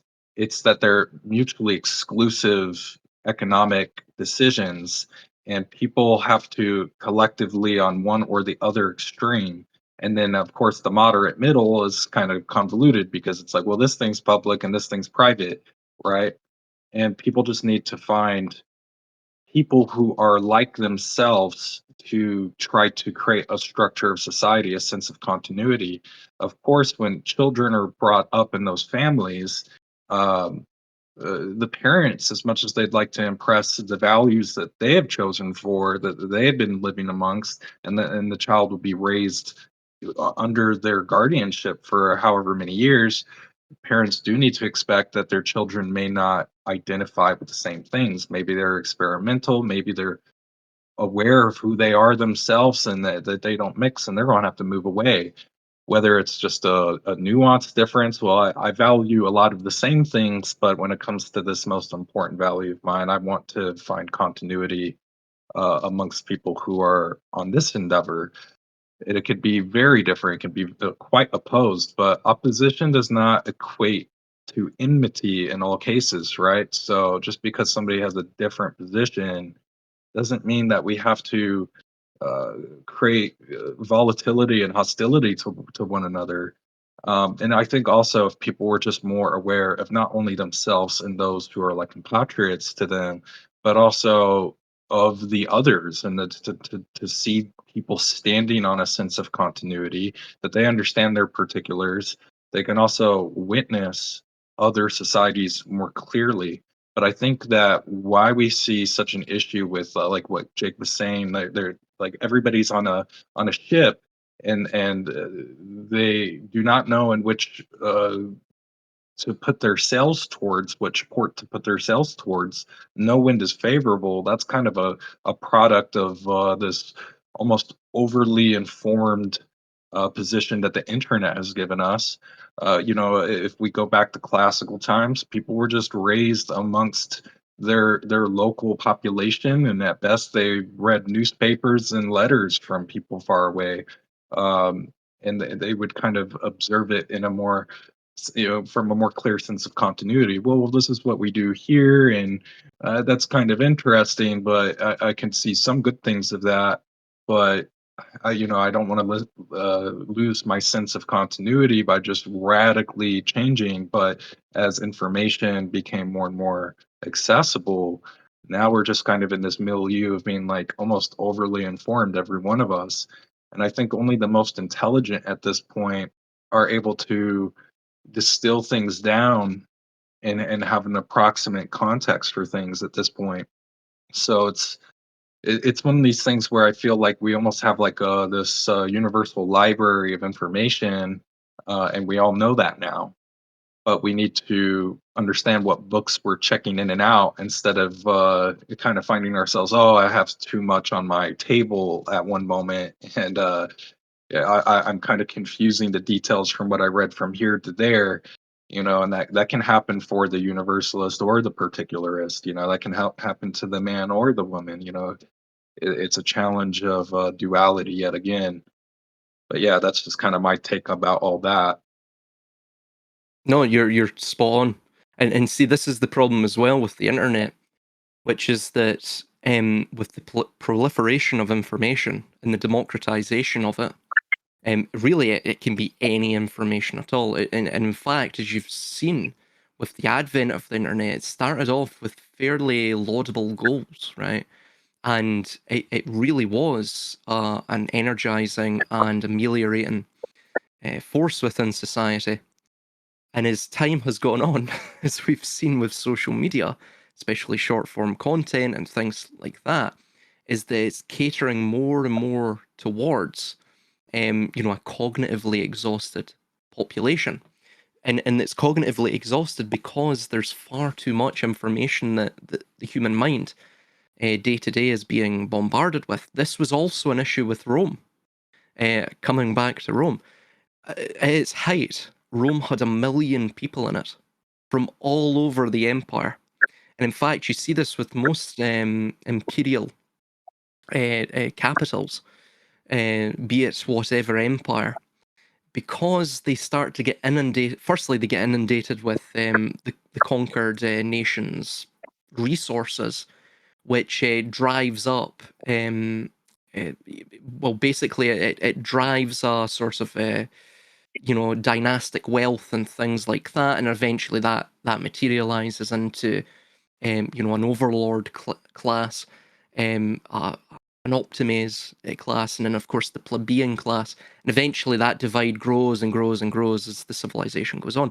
But it also drives a mass inundation of ideas, and this is something you saw with the Abbasid Caliphate. When they conquered Persia, they started to get the very strange and exotic ideas of Persia, and also their social norms. One of their, of course, social norms was cross-dressing and everything else, what we would call now sort of liberality.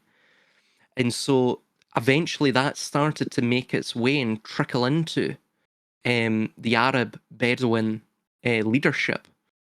And effectively it led to decadence and self-effacing policies and self-effacing leadership. And eventually, of course, it rendered the civilization impotent and immobile and dead. So, like what you're saying, most people need continuity. They don't necessarily. I know this is going to sound very elitist, right? And even myself, it's taken me years and years to years to parse these ideas. Because eventually, see, when you're starting, well, not eventually, but in the beginning, when you're being bombarded with all of this, right? And just to mention too, I was basically functionally illiterate. By that, what I mean is I could read. I just chose not to. I chose really not to use my brain. You know, before I stumbled upon the internet and such, sure, I was interested in these fields of study. I didn't necessarily study them per se. I was a sort of amateur or a dilettante. I would watch documentaries on mainstream channels on it. I would play video games. So it was, you know, very, very low form type stuff. And it was only as time went on and I got, you know, curious about the information I was being directed towards on the internet that I eventually developed that and sort of went on to you know, to be an avid reader, and I enjoy discussing these topics. But for most people, you know, it can really break them. See, when you bombard them with information, and you're bombarding them with, well, this is the collapse of the West. Look, these are the symptoms of decline, and a lot of people outside of niches really they don't need to know that information, right? It can be actually quite deleterious rather than galvanize them. And for a lot of people, they require these strong temporal anchors like religion, like community spirit, like a general sense of culture within the local community or the national objectives, or at least the sense of the national objectives. Again, they don't have to be understood in their discrete, delineated proportions, but they can be understood as a sort of romantic ideal that the civilization is working towards. Similarly, yeah, jump in. I said they just need direction. They need direction. Exactly, yeah. Otherwise, they go adrift in the ocean, and then we you know, are adrift towards the jagged rocks. It's you're totally correct. I remember my grandmother and grandfather would mention, and of course they met at a local village dance, right? My grandfather, who's from England, on my mother's side, he came up. He got leave on the army. I don't know why he came up to Scotland. I think he was sightseeing in the Highlands or what have you. And on the way, he passed this village, in well, it would be Perthshire, and eventually he went to one of the dances and met my grandmother. Now, of course, those dances themselves had a certain etiquette surrounding them, right? Um, it's nowadays you don't even have it nowadays with the nightclubs. They're all shutting down now.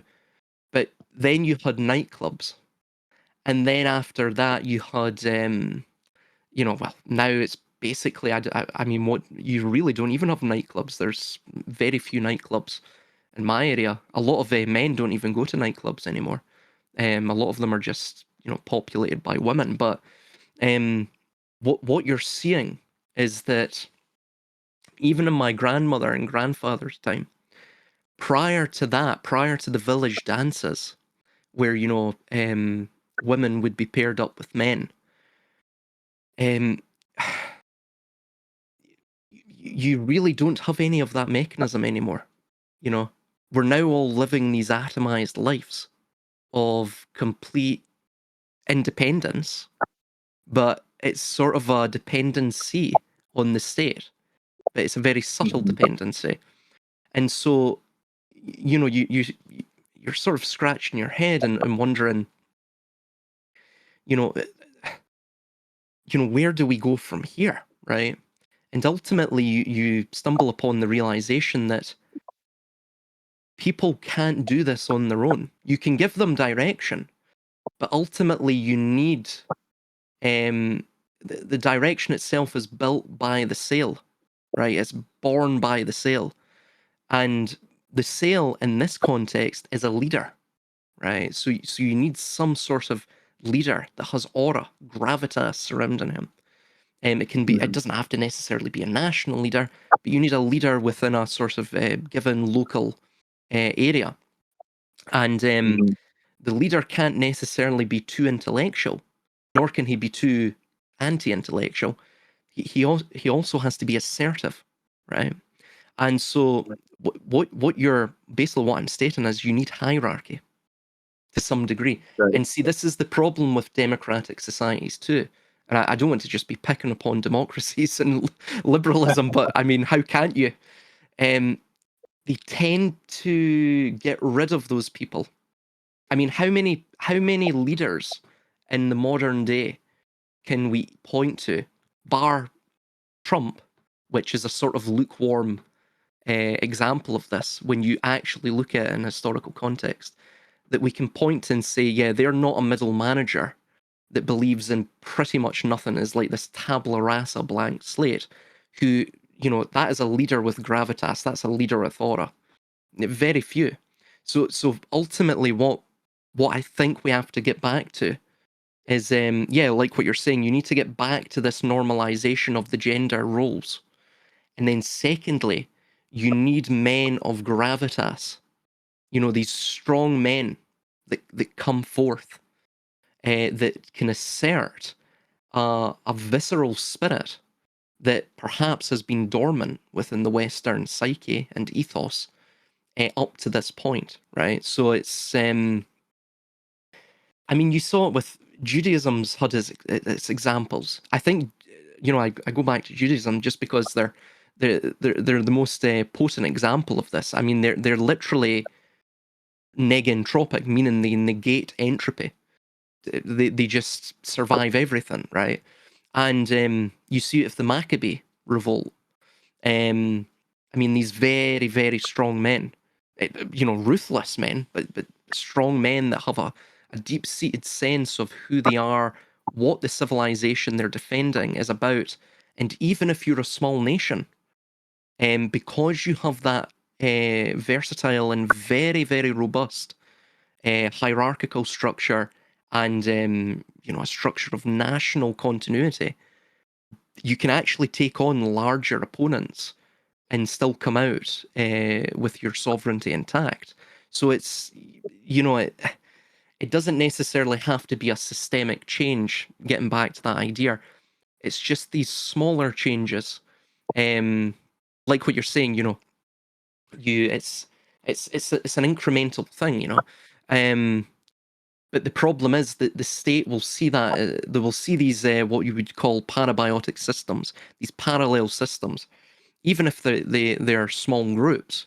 They will even see that as a competitive threat, and you're starting to see that nowadays as well in the UK, for example. There's people that get together that may be outside of the gambit of the state.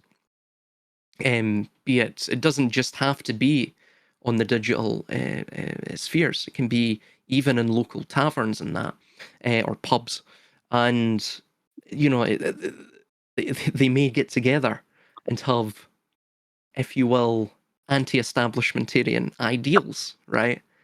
The state, you know, using sort of their surveillance and agents, they will come down on them as well. There's been many headlines in the past where the state has went against these types of people just because they hold anti-establishmentarian ideals. So really, what it shows is as the state starts to degrade more and more, you're going to have to pretend to be like a Catholic in Elizabethan England and sort of build, you're going to have to camouflage your sort of dissident preparations. Otherwise, of course, the state will come after you. So really, fundamentally, you can only have localized change, I think. You can only have these local groups, these local enclaves, because firstly, they're more robust. They're within the Dunbar limit. And secondly, as well, you can sort of skirt around the ire of the state more effectively as well. Sorry, I went on a bit of a rant there. I don't know if That's a bit of a No, that's tangent. okay.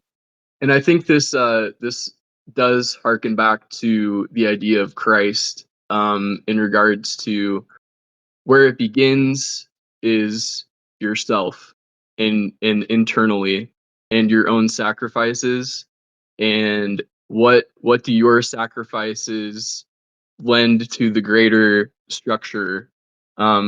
It's like we over here in North Idaho, we want to maintain our way of life, and we want to maintain, it's beautiful up here. We can send you some pictures. But it's nice and sunny outside today. We have beautiful green grass. You know, there's very little crime up here, and this is all because of sacrifices that people are willing to do every single day.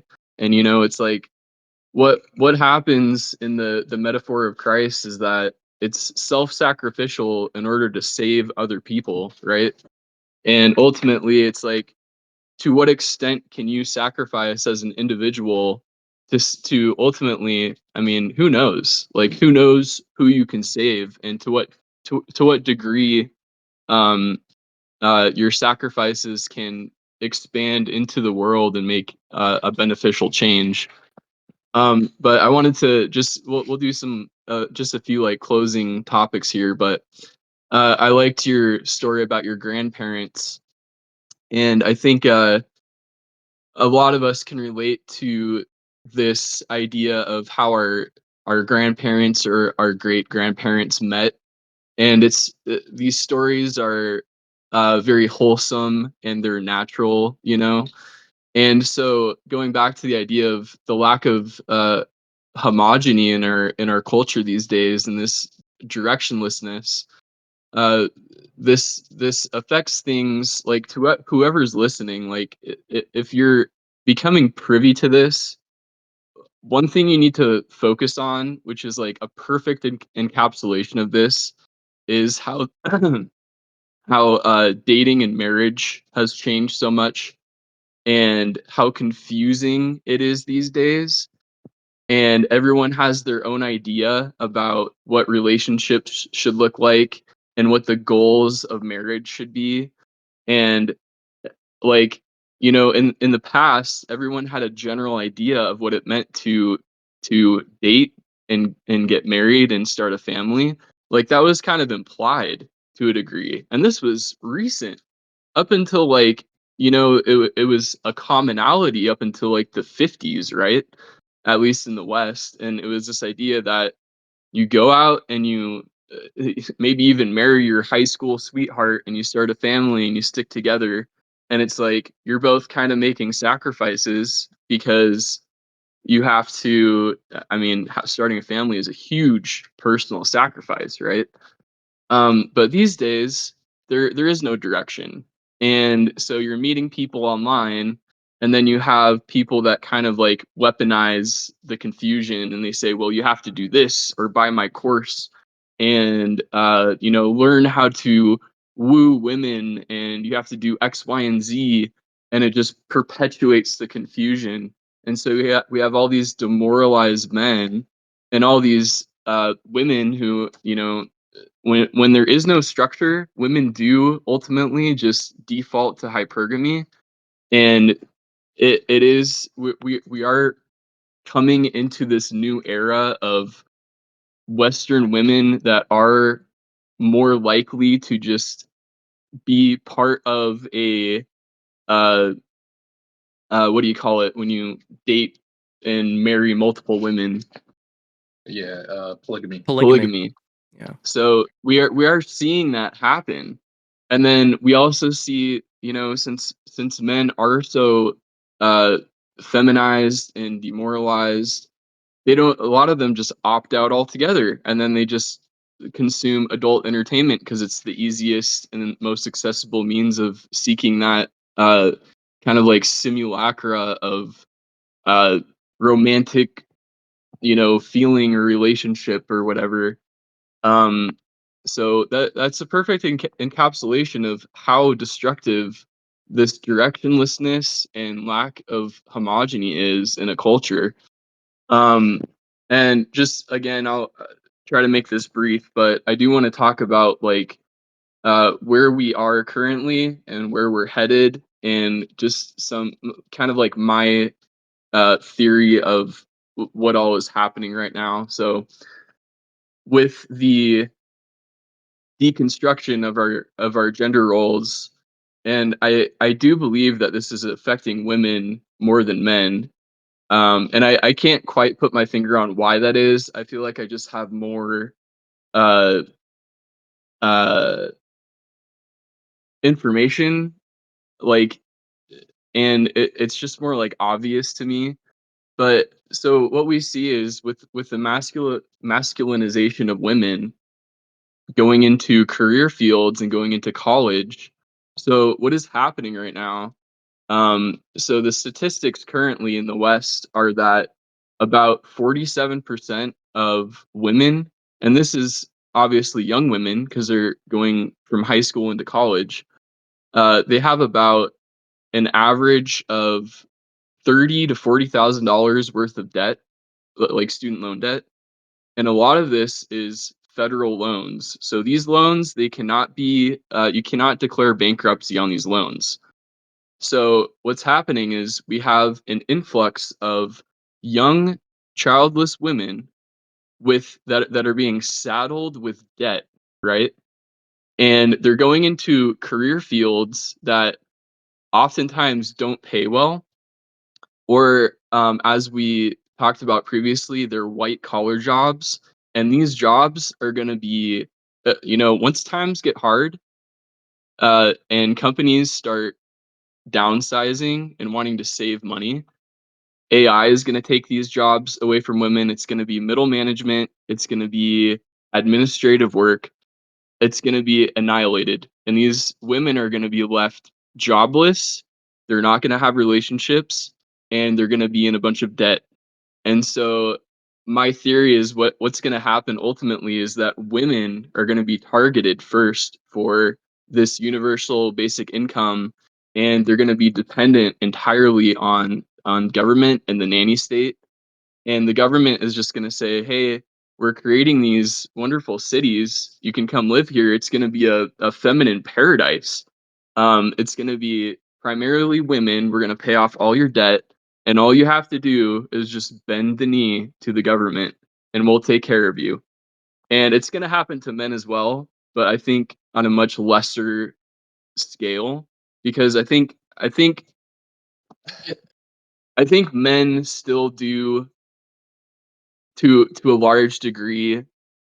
I'm not going to say they enjoy working, but it's a huge proponent of your life experience as a man is like working and putting in effort and then rendering results. And I feel like men are going to reject this idea of UBI more so than women are. Um, but I fear for the young women in the West. I think they're getting completely duped, and they're getting it's they're getting scammed ultimately and lied to, and it's going to be an absolute disaster once we see, maybe in the next like 10 or 20 years, women that are in their 20s currently, which will then be in their 40s without families, and they're not going to have anywhere to go except the government, or they're going to settle down with men that don't have any respect for themselves, and their expectation is going to be the men to pay for all their debt and all their mistakes. And we see, at least I've seen the shift of men becoming aware of this game, and men are saying, I'm not dealing with that. I'm not going to get married and then have to pay for your outcomes, your poor outcomes and your poor decisions. And it's just furthering the divide, you know, because women are being told that it's the fault of the patriarchy and it's the fault of conservatism, and it's like they don't want to be quote unquote subjugated by men, but at the end of the day, if this all comes to fruition, they will be ultimately subjugated by the government.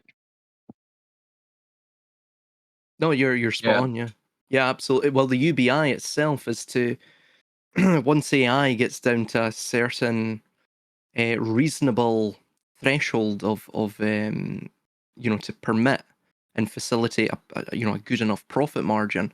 Because right now it's still quite expensive, but maybe in 5 to 10 years, what you're going to find is all of the white collar jobs, which are uh, ultimately based around using one's intellect, they will be eviscerated, entirely eviscerated, and though they will be these people that will be then made financially despondent because of it, and unemployed and unemployable, uh, because the consumer economy, the capitalistic consumer economy, still, I mean, capitalistic or corporatistic rather, consumer economy, to maintain itself, it has to utilize UBI to create synthetic consumers. And see, the thing is as well, uh, this sort of civilization, this neoliberal civilization that's grown out of the Enlightenment values, what it's ultimately turning into is this mass hyper predatory devouring entity. So the reason you have mass migration ultimately, and the reason they'll need more and more and more of it, and of course they'll maintain UBI, is because they're maintaining this sort of circularity of the financial system, right? So with financialization of everything, and with the very nature of fiat currency and the debt-laden system, ultimately they never want any of that paid back. It's all based around the control of consciousness through the instrument or medium of money. So money itself is like a totem, a tulpa, a token of one's submission to the system, at least the pursuit of it. So yeah, they just have to keep the thing going, keep the wheel spinning, keep breaking people upon the wheel. And you know, it sort of makes me laugh when, you know, you have all of this you know, extreme racialized division, right? Where people on the quote unquote ethnic minority side, they're saying, you know, oh, we're breeding out the whites or what have you, and you know, of course, you have the other side, the white nationalists or what have you, and they're pushing back against it. But ultimately, in this system, if it's left to its own devices, we all lose equally. I mean, that I That's guess right. that's the sort of that's the unveiling of the equality that liberalism has foretold.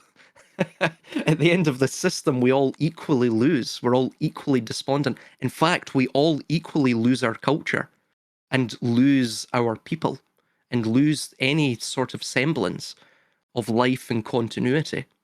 And I think what you've just stated regarding UBI, I think that is one of the most important things to understand because it gives us a sort of look into how the system thinks.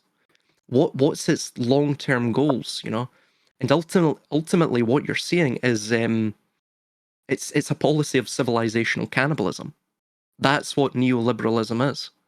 And when people wake up to that, both left and right, Christian, Muslim, Catholic, Protestant, cis and trans, gay and straight, what have you, when people wake up to that en masse, unified, they'll see that the system is the enemy. That was the enemy all along.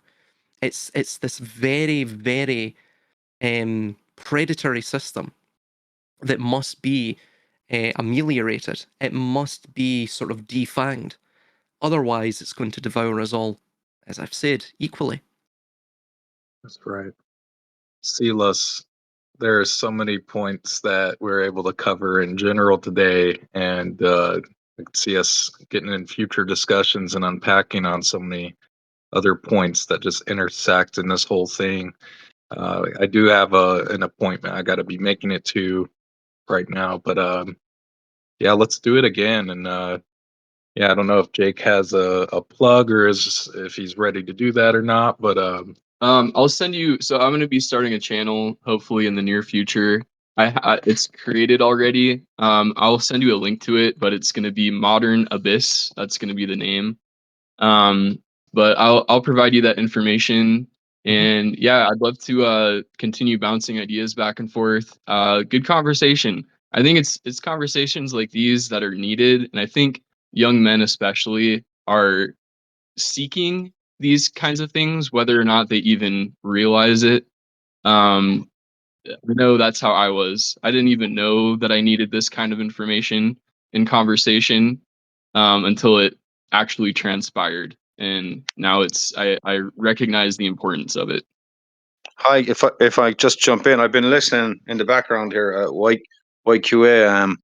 I think I echo just what you said there. It's a very important conversation, and it's a topic actually which is, you know, it's all around us, it's to develop the sensitivity to, delineate it. As you say, it's like a conversation you didn't know you needed until you start to hear it. And even for me, just listening in there, it kind of like it was very resonant. It resonated with me on a lot of levels personally, as like a male trying to exist in this society and being bounced around by all these different energies and these different types of like social engineering scenarios and whatnot. So just to say thanks for the conversation, and we'll hopefully get to hear you talk again. Oh, absolutely. Absolutely. Yeah, It's we should it's definitely do this again. it's unfortunate because I think a lot of people sometimes it just never happens. They never come across this kind of information in their lives. And for me, it started with Tolstoy. So I had read a book by Tolstoy. So just to kind of give a little bit more context to my upbringing and background, I grew up in a semi-traditional like Christian household, but I was never exposed to any um, additional literature or anything like that. Uh, Obviously in high school a little bit, but it wasn't something I was very interested in. But I read Tolstoy, and it was a book about it's called A Confession. If you ever read a Tolstoy book, A Confession is a fantastic book. It goes through his nihilistic phase and how his faith was deconstructed and ultimately reconstructed. And at that time, I was kind of going through a similar phase in my life because I had moved out of my parents' house and I was experiencing the world for the first time. And I fell into this nihilistic pit for a really long time. And it was Tolstoy that spoke and resonated with me. And it was something that I was seeking and I didn't even know. And I had just picked up this book kind of on a whim, and I was just kind of interested in it. And that ultimately led me to continue pursuing things like philosophy and the ideas of like ancient alchemy and how this still pertains to us in modern days. And I would say it pertains even more so. I think it's even more important than ever because we're slowly losing sight of these things. Even the ancients were far more privy than us currently in modernity to this idea of the importance of gender roles and how to structure your life appropriately. That's how we get manifestations of the gods. That's why they created these ideas of these gods of everything. It's how they ordered and structured. It's not because they were naive, and people like in modernity want to claim that the ancients were naive for believing in these gods. It's like, no, this is a profound idea that was necessary for them to structure and order their lives appropriately. Oh no, absolutely. And it's also as well, it breeds resilience. See, this is the thing as well. It's resilience itself that ultimately maintains civilizations, societies, or any social organism. So it's and like what you're stating, the only way to do that is for individuals, firstly, um, to go, or at least the civilization itself to have that watershed moment where they go through the metamorphosis. They, from the caterpillar dissolving inside the chrysalis, this imaginal vessel or disc, and then eventually to gain a renaissance within the form of the butterfly. It's this cycle itself I even see hidden within the figure of Christ, for example, if you were to look at it more esoterically. I think you guys pointed to this within the discussion just really quickly with the intersection of the vertical or the heavenly and that or the supernal and that of the horizontal or the earthly or infernal, that one's light and shadow must themselves be brought together. You must make the darkness visible, right? So you can't necessarily just reject it as well. Um, you have to see the sorts of fragile aspects of oneself to then overcome that.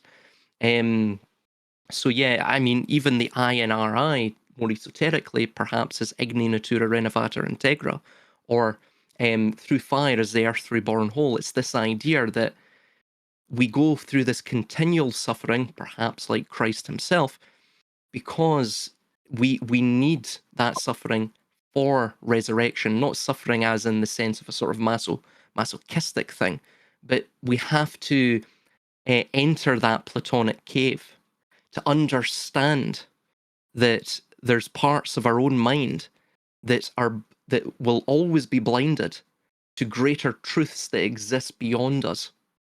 And it's only by understanding that the shadows upon the wall that are dancing and the light that is being commanded by the hooded figures, that they themselves are false. They're false. They may the forms, the shadows themselves may be worthwhile in terms of what they indicate, but unless they're indicating that greater beauty, the beauty of that greater truth, then ultimately they're just darkness. They're just false. They're blips that we Mhm. shouldn't really pay attention to. So it's you have to go through that metamorphosis. This is what these conversations spur on, I think. But yeah, we should definitely do this again. Should definitely do this again. It was great. For sure. I will get you added on Discord and send you a few links. But yeah, thank you for your time. Yeah, absolutely. And if you've got any links like what you were saying, you're starting up a new channel, just post them and I'll put them on my YouTube channel and also within the description box of this video as well. Cool. That sounds awesome. It's a Right, pleasure, brilliant. guys. Excellent Pleasure as talk, and well. we'll do it again soon. Absolutely, man. You know, Absolute pleasure. Thanks, guys. y'all have a great night tonight. Oh, sorry, what's that? Adios. I said, y'all Yeah. have a great. Oh, yes, you too. Sorry, there's a delay. You too, man. Have a Oh, great night as well. thank you so much. Adios. Bye.